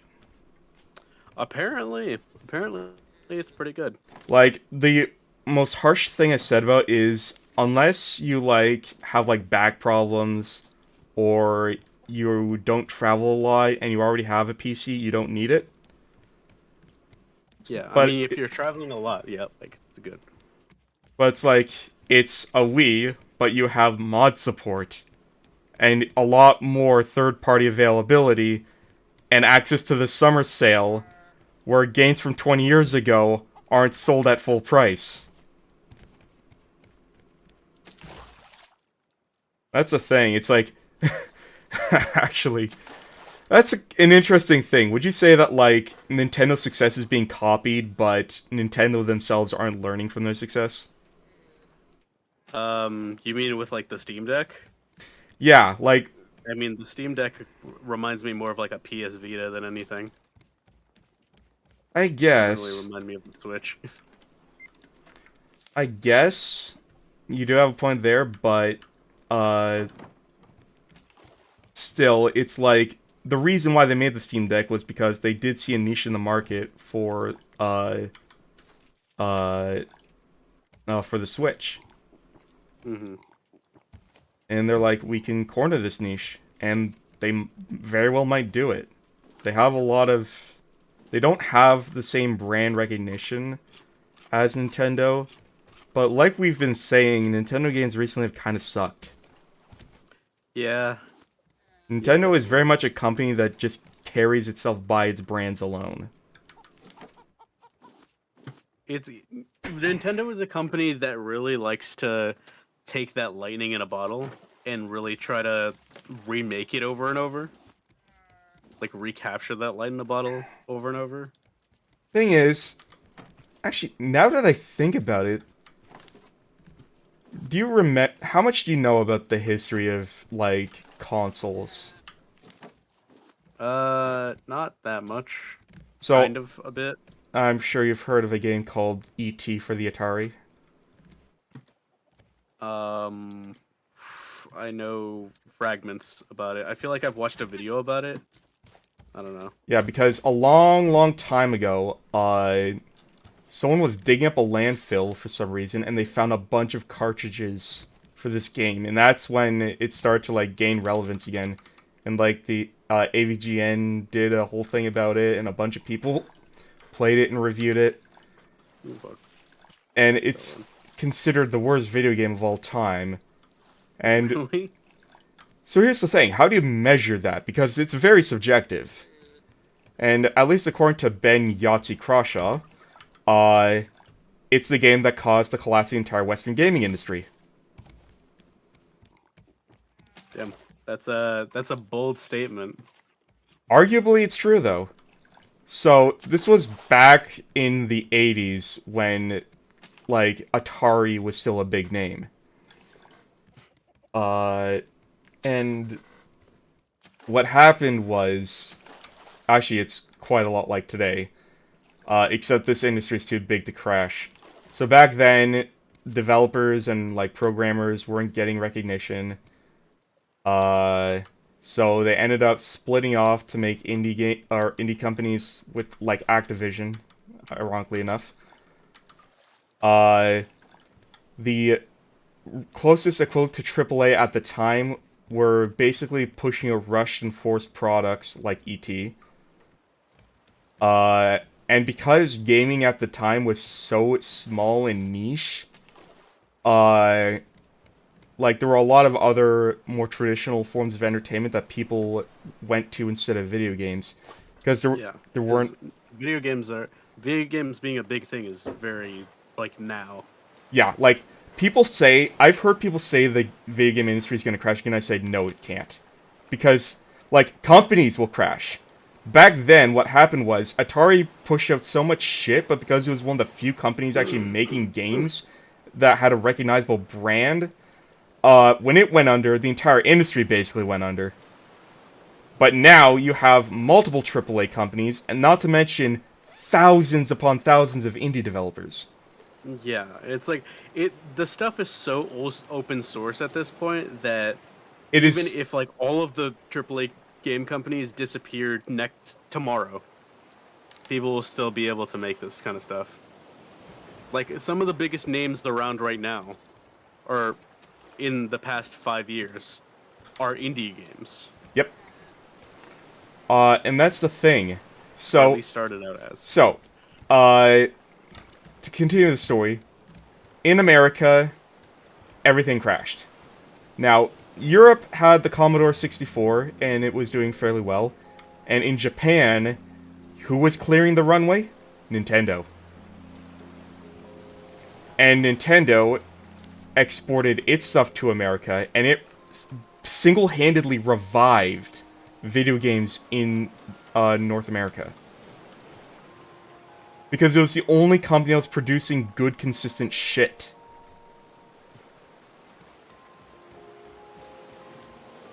So, going back to our original topic about the lightning in the bottle. What if it was just because they were the only ones at the time who were competent? Like, not even, I guess, good, but that's also very relative. Because they had to deal with, like, Atari, who was shit. Mm-hmm. So, what if they never really had that lightning in the ball? What if they just got lucky and just entered the market at the right time? That's an interesting thought, isn't it? It might have. It might have been. I think that's a very real thing that could have happened, and I think that's possibly why... And, like, what's making me think this right now is your statement, lightning in a bottle. Like, they're trying to capture that magic. But what was that magic? Was it just luck? Was it... I mean... It's a crazy idea, but what if Nintendo was just being carried by luck all these years and nothing else? I mean, you can't just say it was all luck. It had to be something, because it was like Mario's still good. People still play Mario, like the original. Exactly. And People I still think like the game. that's the thing. It wasn't just luck, it was also like actually achieving something that wasn't a rushed product. They took their time with their stuff. They made a decent game that entered the market at a good time. And that's that's the story most of it was luck. That's the story of a lot of But indie developers A too. lot of it, a lot of it was luck, but a lot of it was like just that lightning in a bottle. Yeah. And that begs the question, and this is something I'm not too familiar with, because, like, you probably know it's better than me with, like, the new Strike game. Would you say that game was probably rushed to release? No. You know why? Let's look at when Charged came out. Also, by the way, your model is lagging the shit out. I just noticed that. Oh yeah, I mean my PC's been lagging a little bit. Oh well. It's not used to handling this kind of stuff. Oh well. But no. Mario Strikers Charged came out 2007. This game, it's been 15 years. This game was in no rush to release. They could have just not released this, and people would have been wondering where it was, but they wouldn't have cared that much, to be fair. See, but here's something. There's this channel I watch, a fairly big channel, Matt McMuscle. You ever heard of him? No. He does a series called What Happened. Spelled like it's pronounced. And sometimes he does movies and stuff, but a lot of the times it's old video games and more recent video games and why they failed. And I learned a lot about the industry from his research. So let's take one of the biggest dumpster fires of recent years, Anthem. I actually don't know anything about Anthem. Oh my god. 6 years of development that game had. 6 years. Mm-hmm. And it came out half-baked, arguably quarter-baked. How do you squander 6 years? And the reason is because they barely worked on it for the first 5 years. They had a concept that they didn't know what to do with. They had no direction until, like, the last few months, and even then it was very forced together. So, when people say, that a game had plenty of time, that's true, but video game development can be more art than science. Take Cyberpunk, for example. That game was trying to do something ambitious, and it bit off more than it can chew. Same with Mass Effect Andromeda. Well, okay, let's be fair. Cyberpunk released terrible, but apparently it's really good now. I haven't played it since release. I probably should. It's Mondato's favorite game of all time. That's the thing. And apparently a lot of the reason why the game was that bad was because marketing. Marketing ran away with it. Oh, probably. But Mass Effect Andromeda is another good example. The way that game worked was they're trying to use like procedurally and randomly generated environments, which didn't work. So a lot of their stuff just went down the tubes, and they had to scrounge together what was left. So, No Man's Sky? Probably... No Man's Sky issue? Like... They yeah. focus too much on a mechanic. Like, Yeah, No Man's the Sky actual was definitely a game that was way too ambitious for its own good. I mean, apparently it's gotten better. I haven't heard that from too many people, though, so I'd take that with a grain of salt. Yeah, that game was sold on promises which were just, we'll figure it out later. And which rings back to BioWare and a phrase used when it came to Anthem, which was BioWare magic, they called it. No, this is legit. This was something that was said in, like, leaked emails and, like, anonymous interviews from people who worked at the company. Apparently, back in, I think it was Dragon Age Inquisition was when they first coined the phrase, where, like, everything sort of just comes together, in the last few months of development with hard work and determination. Apparently, that it was also the same with Mass Effect 3. That game, which did in some areas feel kind of rushed, that game was BioWare magic, and because it did reasonably well, they didn't change the policy, and then Anthem came out. And it was ungodly bad. Do you know what game disappointed me? Besides Strikers, disappointed me more in the past few years than any other game. What? Five Nights at Freddy's Security Breach. I know almost is possibly the worst Five Nights at Freddy's game to ever be released. Is that the newest one? Yes. Hmm. It was released 90% finished. With arguably more problems than Cyberpunk. Interesting. 90% of the game just physically didn't work. Wait, 90%? And that's a problem. Hold on, so it was 10% finished, not 9%. Well, it was finished. It just didn't work. Like, it was there. Yeah, I know you could look at it. I know but, like, nothing about it. I know nothing about it, so I can't say anything. I'd look into it when you get the chance. I would, but a fantastically promised game that failed in almost every single regard. I would, but ever since the original FNAF came out, I just look at it and just see like big red flags over it that says cringe. Really? I'm sorry. Honestly, every single FNAF game is good in its own right, besides Security Breach. I don't know. I think it's the community that ruined it. Oh, I don't doubt it. But if you just look at the games for what they are absolutely good games. Possibly, yes. Although even then, I look at the gameplay, I'm like, it's unique, but I don't think I'm that into it. Like, horror isn't my favorite genre in general. But... yeah. That's fair. Honestly. Like, if horror's not your thing and the gameplay loop's not your thing... Yeah, the gameplay didn't look that appealing to me, but... it's interesting, though, because I wonder what failed with that game as well. Security Breach? Yeah. Just name something, and I can tell you how it failed. Well, no, I'm more talking about, like, the reason behind that. Like, why did it turn out bad? The biggest things are probably, the fact that Scott, the original game's creator, didn't have too much say on everything. And the studio that he gave the game to... that explains it. That explains everything right away. The studio fucked it up. They basically just released... like, it's like... Do you know the history of Sonic 06? I know...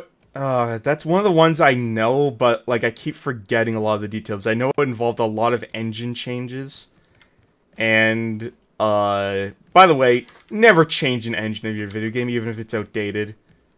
Like, that has killed so many games. Don't do it, ever. If some games really need it. I know, but, like, okay. There's a difference between starting a new project on a new engine and then deciding halfway through a project, let's completely change the engine. Oh, that's what you mean. Yeah, no. Yeah, I'm pretty sure Sonic 06 had that, but I also knew that they wanted it out by, like, 15 years to, like, celebrate it, and that was part of the reason why it failed so miserably. Sonic 06 is the one I'm thinking of that had a lot of problems. Oh, Sonic Boom. Yes. Also, do you know anything about Sonic Boom? Oh, yes, that was a tragedy. Yeah, very similar type of thing going on with Security Breach. Yes, it was. It's actually something that happened with Superman 64, actually.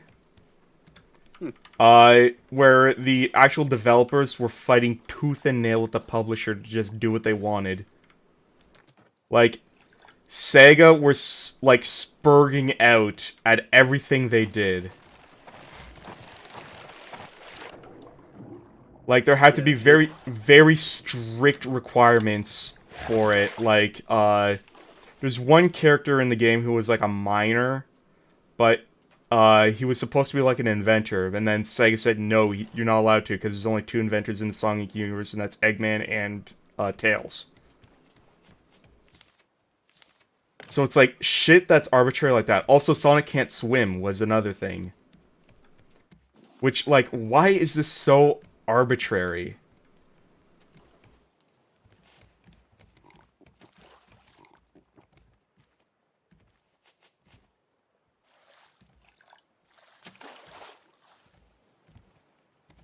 Wow, that conversation died off. You there?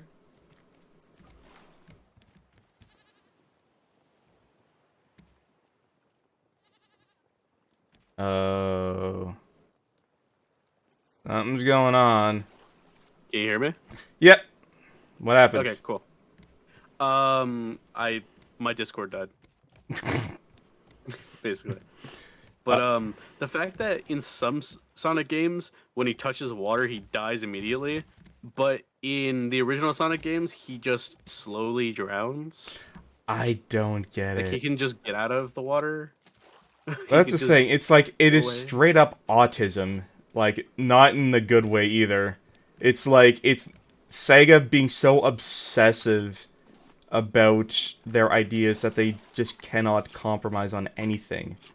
And 90% of those ideas don't actually have anything to do with the original concept for Sonic, by the way. Just like to mention that. Like what? Man, I can't go over it, but like, there's so much in the, like, cause there was, like I said, Unraveled. Yeah, I'm gonna mention that series again. There was an Unraveled about the quote-unquote Sonic Bible. Basically, the original, like, story of Sonic. And how, like, 90% of it is nothing like, or not nothing like, but, like, a lot of it is not like what we have today. Does this And have there's a lot something? of concept that could be used, like Dr. Eggman being a father figure. Does this also have something to do with an individual by the name of Ken Penders? I have no idea who that is. Oh, let me tell you about the one person that the entire Sonic community universally hates. Let me tell you about the man who single-handedly nuked the entire continuity of Sonic. And there's like a lot of videos, essays on this guy if you want to look it up. Simply put, Ken Penders was a writer for the original Sonic Archie comic. Which also became the base for the cartoon series, the Saturday morning series, which I don't know if you know anything about that. Might be before your time. I think I did, actually. I mean, there was 2 series. There was a really bad one, but then there was a really interesting good one with Sally Acorn and the French guy. Oh yeah, I think I watched that one. Yeah, and that one was really good. A lot of people liked it. What it's called. I liked it as a kid, but I was also a really fucking stupid ass kid. Apparently, apparently it holds up. Smart. Apparently, it holds up. Like it's actually good. I might have to check it out, I guess. But the thing was, it ended on a cliffhanger, and the last chance it got for a potential revival was killed because Ken Penders didn't understand something, and it's hard to explain, but he torpedoed something, and then years later, he decides he's going to file copyright over, for over like 100 characters that he wrote for the comic series. What? Which is a fucking lot, by the way. And what happened was, Archie couldn't find any fucking documents proving he was a contract worker who had no rights over these characters, so he won. So, he suddenly got the ownership of over 100 characters, and certain other aspects, like certain other plot points, were no longer allowed to be used in Sonic games ever. Or, like, anything Sonic-related ever. Oh, God. So, he straight up nuked the continuity. Like, and it... Keep in mind that it was a pretty good continuity, a lot of people liked it. So it's like, people have never forgiven him. Bruh. And, like, and his justifications for it are so bullshit, too.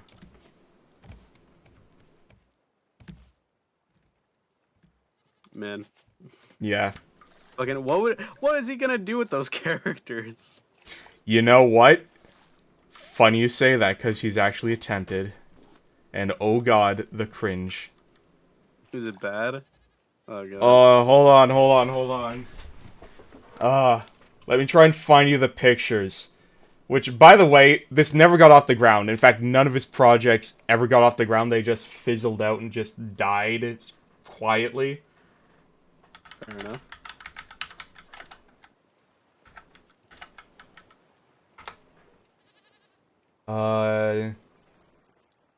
Can you handle that, by the way? What happened? Shark. Oh. I didn't hear it. You're heading over. Too late. Oh, nope. Yeah. I was on the other side of the boat. Oh, Raft. oh god. Oh god. Just looking at this. Okay. Oh. Wait. Oh god. Okay, I'm sending this to you over Discord. Post this in your own chat at your own risk. Ugh. Like, just one look at it, and you'll see what I'm talking about. Let's see. Trying to find, this is the one. By the way, this is also an example of Ken Pender's artwork. So, you're gonna see what I'm talking about. Some Oingo Boingo shit? Is that what this is? Let's see. Oh. Oh god, it's even worse.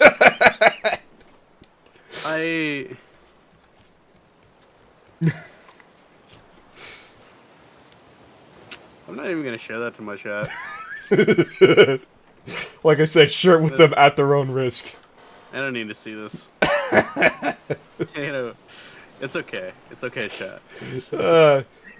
Just look up. Okay, chat. Just look up. Dangle keys in front of your face later. Just look up Ken Penders if you want to know. And also, I love how the second picture actually is dated circa 2014, when that 3D CGI graphics looks straight out of second generation polygons. Like, that looks PS2 level. Oh my god. Like, you know, oh god, you know what that's like? You know, like, early 90s CG? Like, reboot? No. Oh god. Oh, CG in the early 90s was a fucking trip and a half. It's fucking awful. Like, you know the Eiffel 65 video, right? I'm Blue. Oh god, is that what that is? That's early 90s CG. Oh my god. Now you know. Yeah. It was so bad. But yeah, Ken Penders. Like, I'm not even a... By the way, disclosure, I'm not a Sonic fan. I'm a decent Sonic fan, I guess. I call myself a Sonic fan. Perhaps at one point I could have been a Sonic fan, but then I found Chris Chan. I just avoided everything about him. Oh, Chris Chan? I just didn't like the look in his eyes. Yep. Chris Chan was... You know what? Chris Chan made me grow up. He made me start to become an adult. Unironically. What the fuck? What does that mean? Like, because he has an entire wiki devoted to him. He is quite possibly the most documented human on the planet. The fuck? Yeah. Hell, there's even a very well and professionally produced, like, documentary TV series. Well, not TV series, it's on YouTube, but there's a documentary series about Chris Chan. And it's done very professionally. Jesus. And, like, after learning about him so much, I start to draw parallels between him and myself, and I was horrified at what I saw, so I'm like, I need to stop being a kid. I need to grow up. I need to grow the fuck up right now. I need to stop being petty. I need to stop living in, like, childhood autism land. I need to actually grow up. Oh, hey, Glitterhoof. We were just talking about Chris Chan. Hello.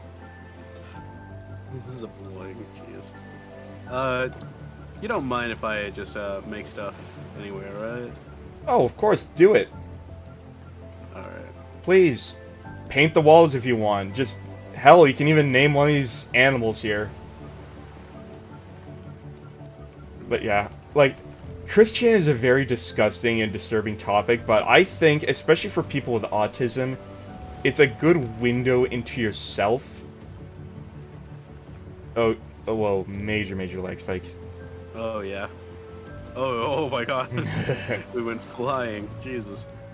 Like, when it comes to Chris Chan, like I said, I think it is very much... You know, I don't think I want to go here right now. It's like a litmus test. Well, more like it's a mirror test. It's like a Rorschach test or something. Probably not, but it's very much like something that I think everyone with autism needs to look through is like research Chris Chan. Research him and draw your own conclusions and compare yourself to him and see how close you are to him. And like just use it as sort of a window to your soul. And I'm trying to get my girlfriend to look at him too, because certain things she does remind me of Chris Chan as well. Jesus. It's like, yeah, it's disgusting, it's disturbing, but it's like, it's a very important thing.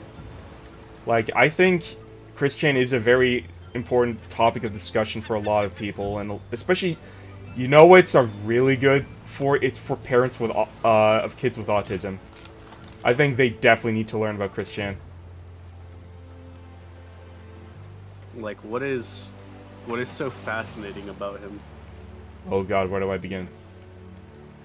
Why do you want people to research this person? First and foremost, it's actually, in a weird way, it's informative, because like I said, so, simply put, Chris Chan is a very, very, very interesting and unique case study into the human psyche. Like, I would be surprised if there were, like, actual doctorates out there who wrote their thesis based on Chris Chan. Like, that would not surprise me at all.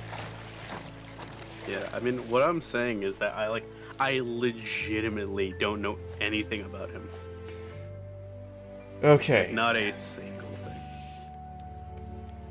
There is so much to unpack with Chris Chan. Like,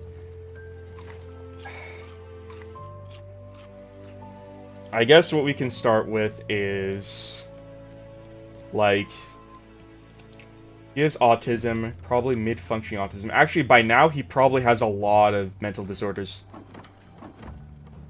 And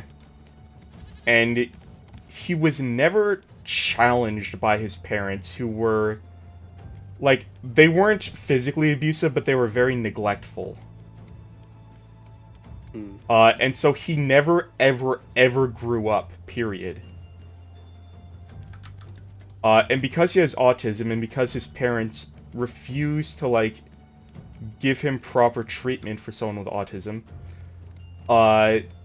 he never mentally developed past, like a child. But he kept getting older. And once the internet found out about him, like, all bets were off. And, like, the more they kept learning about, the more they kept digging into him, and, like, trying to figure out everything they could about him.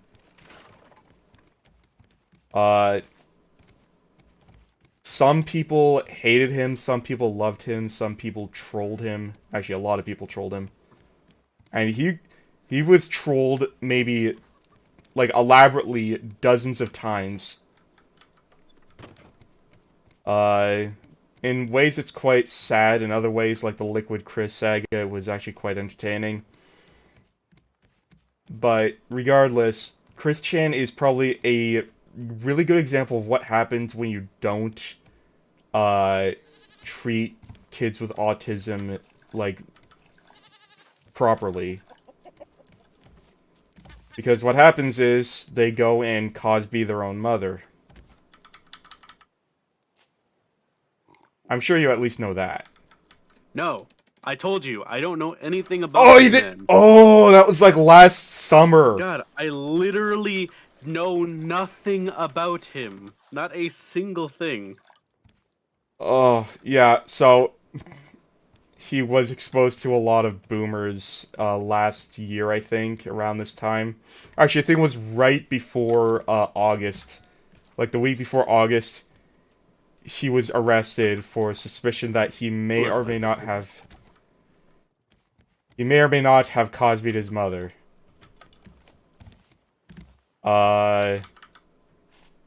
Which apparently is true. Not only is it true, but he refuses to apologize and admits it, basically giving his sentence on a silver platter.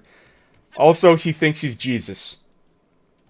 The fuck? Yes, in prison, like, there were prison emails, or not emails, just letters they sent from prison where he says he is Jesus. Like, unironically. Like, he is...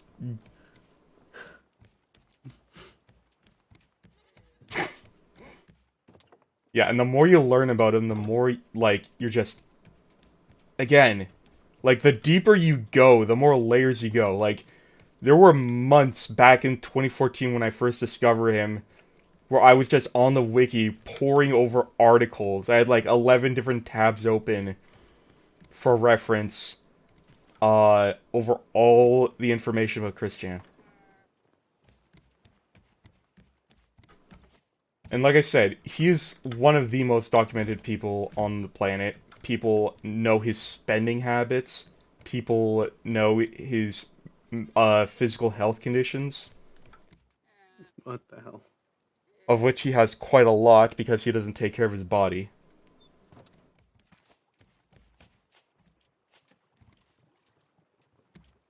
Man, what the hell is going on? We're talking about Chris Chan.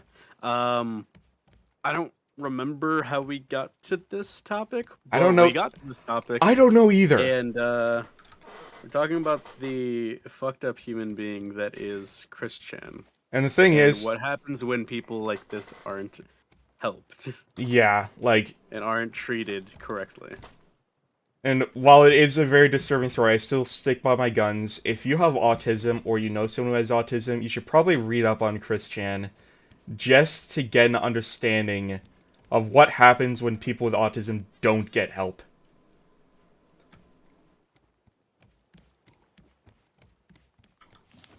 Because his is a very special and very sad case. God, yeah. I guess I'll have to... There's definitely videos about this. There this is a documentary series. Go watch. There is an actual documentary series about Chris Chan. Yeah. I could probably watch that. Yep. We'll get an idea of what the hell's going on. It gets, it's interesting because it goes through like a chronological order of his life, like starting from his childhood. Because, like I said, he's very well documented and people know, not too much, but they know an interesting amount about his childhood.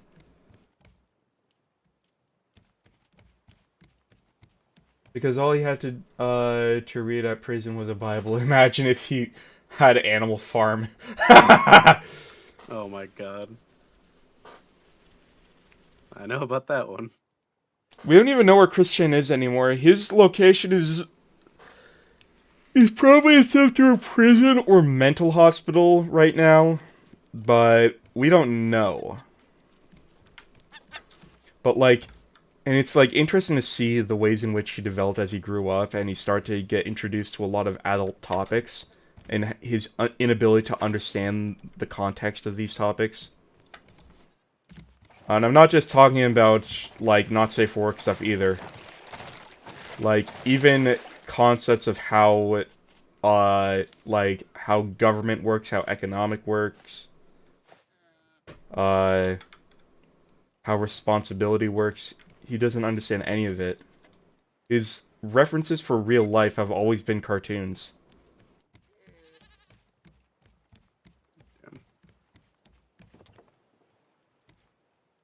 Hello. Make your own little, like, beach house out here. Yeah, basically. There are bedrooms down here, but feel free. But yeah, I think we're done with Christian, though. Yeah. Maybe... Have I learned anything? Not really. I think we've Just learned gonna some learn for a things. bit. Okay, thank you, Sniper Panda. Nah, I mean, kind of. I mean, We've kinda. been bouncing intellectual topics back and forth. You must have learned something. No, I meant about Christian. Hmm. I didn't really learn anything about him. I think that's for the better at this point. Well, you learned he's in prison, at least. Yeah, I definitely learned that. Man. Or the yellow paint. What the hell is this? No, that's what this is. Okay. It is getting quite late, though. Actually, we're hitting the 3-hour mark. When do you have to go? Not at any particular time, but I think this is getting to a good spot. Hmm. I don't know how long you usually let these go on. For as long as my guests can, but I'm starting to wonder if I should start to go to sleep too, or maybe get back to. Probably should. Of course, knowing me, I'll 10 o'clock probably get back to p.m., playing Endless Space 2 and like not sleep until 2 a.m. I have legit played that game until 3 a.m. Fair enough. And my mom got really concerned one night, and I had to explain to her. It's like, it's just one more turn. It's just one more turn. You don't even think about it. It's just one more turn. You click end turn, and then a new turn begins, and then a bunch of windows pop up, and a bunch of things happen. So you're like, okay, I have to do all this, and when you're done, you're like, okay, just one more turn. Oh god. Just one more turn, just one more game. Just one more block. One more block.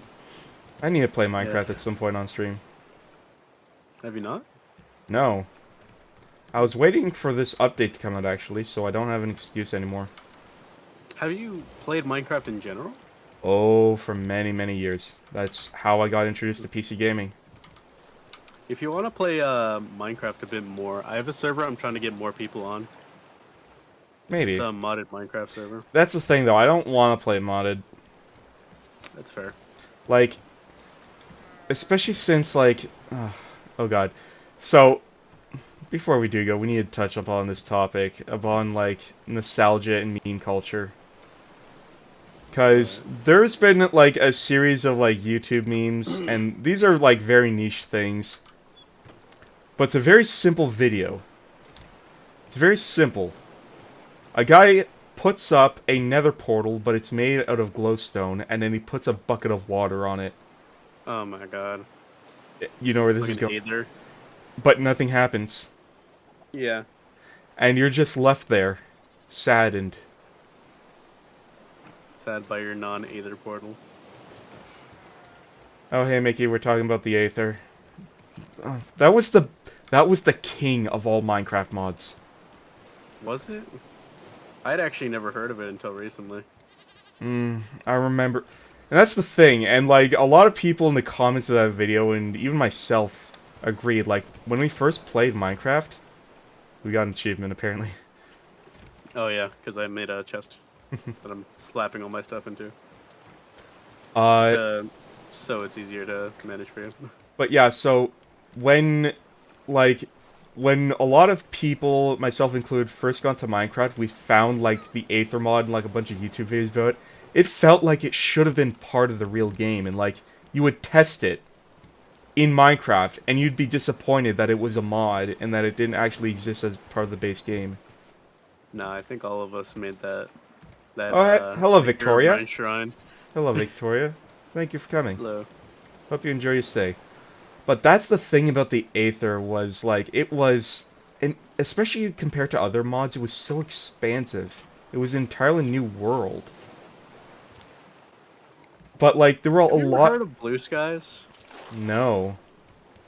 Oh, if you like Aether, you'll love Blue Skies. I'm gonna have to look this up now. Yeah, Blue Skies. There's a lot of different world mods, but I think the biggest one's probably Blue Skies. Blue Skies adds 2 new worlds. Oh, so it's a mod for Minecraft then. Yeah. I remember the old school mods like that. Yes, we have watched anime. Actually, what is your favorite anime? Uh-oh. We get this question. So I'm gonna get called a big fucking edgy nerd. But my favorite anime, and I know it's not good. I know it's not a good anime, but it's still my favorite. Black Rock Shooter. Have you ever heard of it? I've heard of it, never watched it. It was always on my list, but I never got around to it. I was afraid. If you like psychological stuff, definitely give Black Rock Shooter a check. Okay, I might then, because my favorite anime is Psycho Pass, which, my god, that one is a masterpiece. I haven't watched it, but I've heard a lot about it. I remember original Beyblade. Original Beyblade? Oh my god. That's what someone in chat Madoka said. Magic. Oh my god. I remember I started watching Madoka Magica. I never finished it, but I liked it. Ripping it out. Ripping it out at the speed of sound. I forget how... Actually, Madoka Magica kind of reminded me of Black Rock Shooter in a way. Yeah, my personal favorite is definitely Psycho Pass. Like, I have yet to see an anime that intelligent. Like, I've yet to see an anime that touches upon philosophical concepts in that way and goes so far as to... Like, there's a part in that series where, like, there's this big standoff and, like, a back and forth between our protagonist and the main antagonist, and he starts citing, like, Rene Descartes and Gulliver's Travel, and it's like, Jesus Christ! This isn't just some regular anime. Whoever made this knows philosophy. I feel like you should talk to Mandato a lot more. I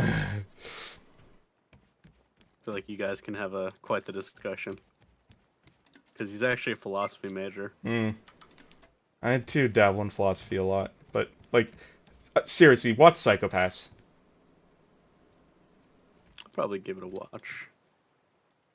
Yeah, it's like a murder mystery thriller in, like, a near cyberpunk dystopian Japan. And it delves into a lot of interesting questions about freedom and personal freedom. Gotcha. Oh, I fell off. And what I especially like about it is, like, it's one of those series where, like, the main antagonist has a really, really good point, and you wonder who's really the bad guy at the end of it.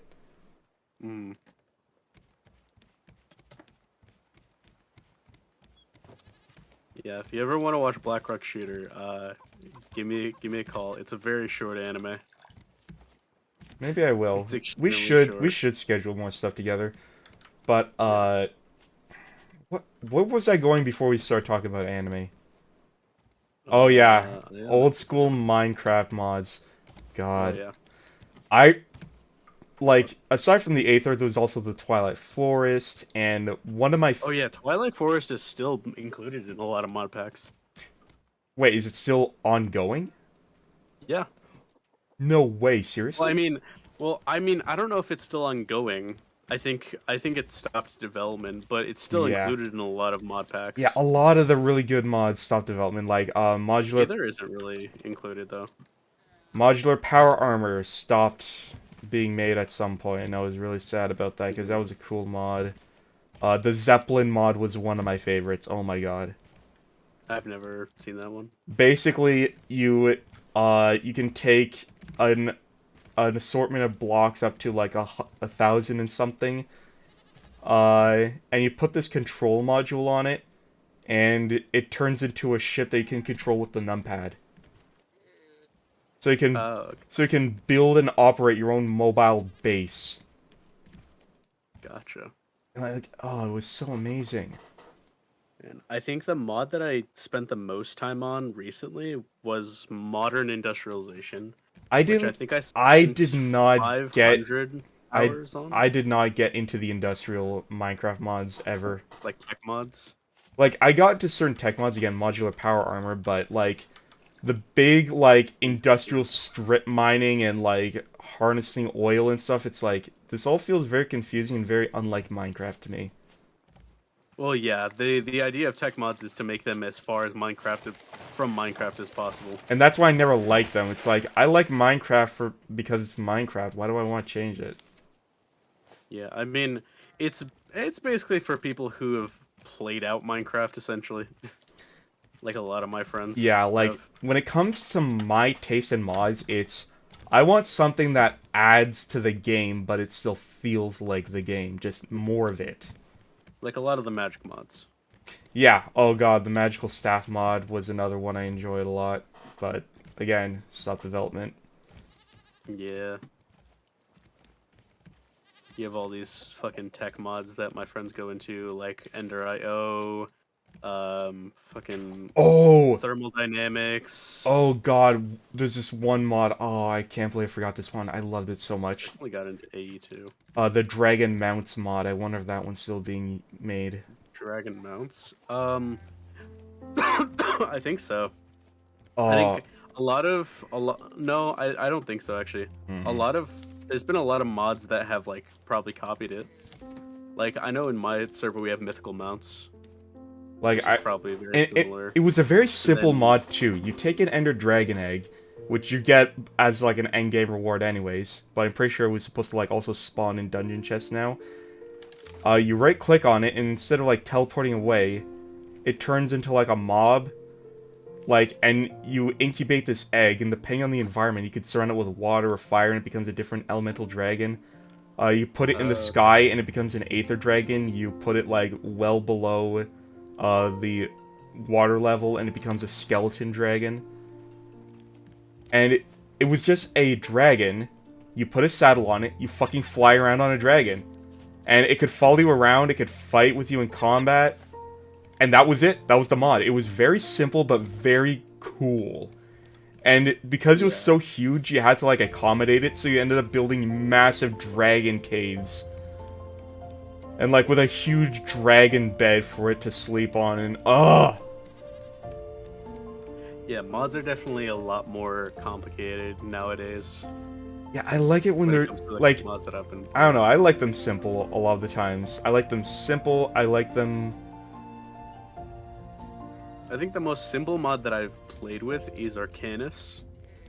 It's basically you make a staff with some sticks and a amethyst crystal, and you can discover spells by going into villages and like picking up books. And then you can cast those spells, and then your staff can upgrade, and you get like more mana and stuff, and that's it. Yeah, it's nice when they're simple. Like, I've seen the mods that turn Minecraft into an RPG, and it's like, please don't. I mean, those are pretty cool. I know, but, like, it's not Minecraft. Yeah. It's not Minecraft. It's like, if I want to play an RPG, I'll play an RPG. Honestly, I've liked Minecraft RPGs a lot better than a lot of MMOs, like Windcraft. That was, I think it was based on RuneScape. Fair enough. Like a lot of RuneScape inspired stuff. I never got into RuneScape, and I feel like I'm glad for it. Oh yeah, me too.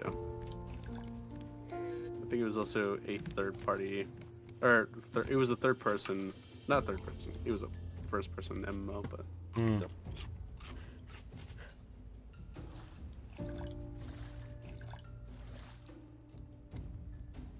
I think I'm out of topics.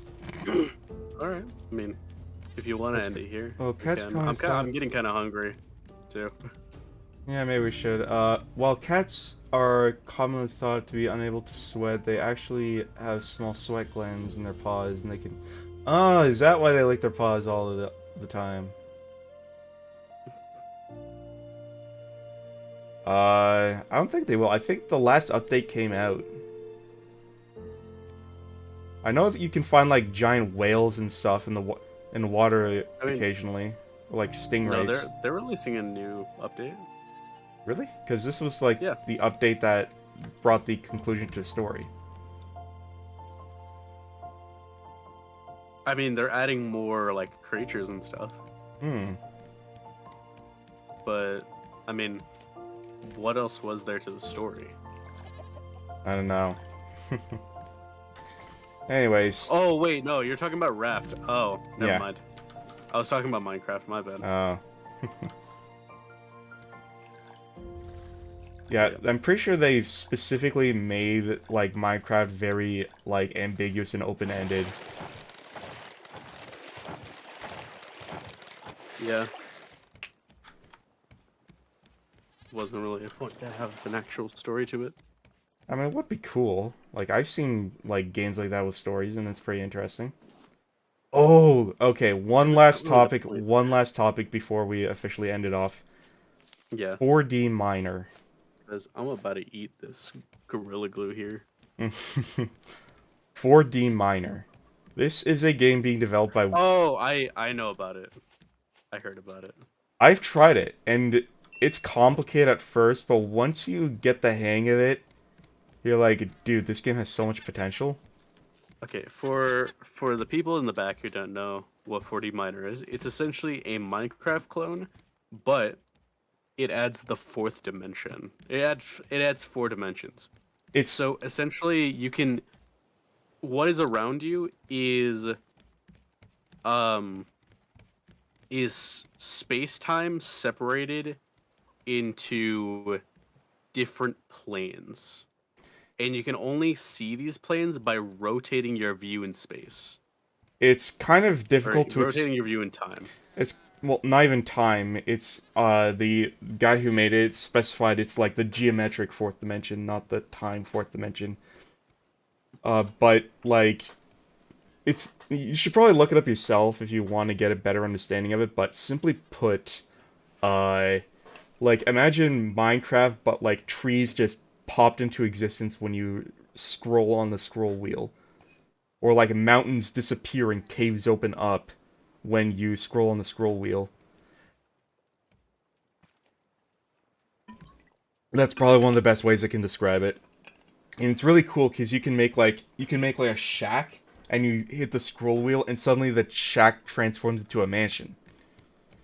And you can make like, and this is something that's been talked about as well, like really compact redstone circuitry. I mean, it technically still wouldn't be compact. It would be to our three-dimensional view, but that is a very interesting game that I'm definitely keeping an eye on. It's like an early pre-alpha, but the guy's got a Patreon, he's got a Discord, and he plans to update the game and maybe even like dedicate time to it like properly and turn it into like more than just a pet project, but an actual game. And I would highly recommend that. But anyways, I think we are both out of steam here. Yeah. Thank you to Victoria I'm getting hungry. for watching me for the first time. Hope you stay. Thank you to Glitterhoof, Mickey, Felicity, and everyone else I forgot to mention. If you want to check out Dizaster, his link is in the description. He's a good friend of mine, and I hope to see him again sometime. I like it when this is why I call it the Raftcast, because it tends to evolve into podcast stuff. And you are definitely a very fun guest, very intellectual. Yeah, man.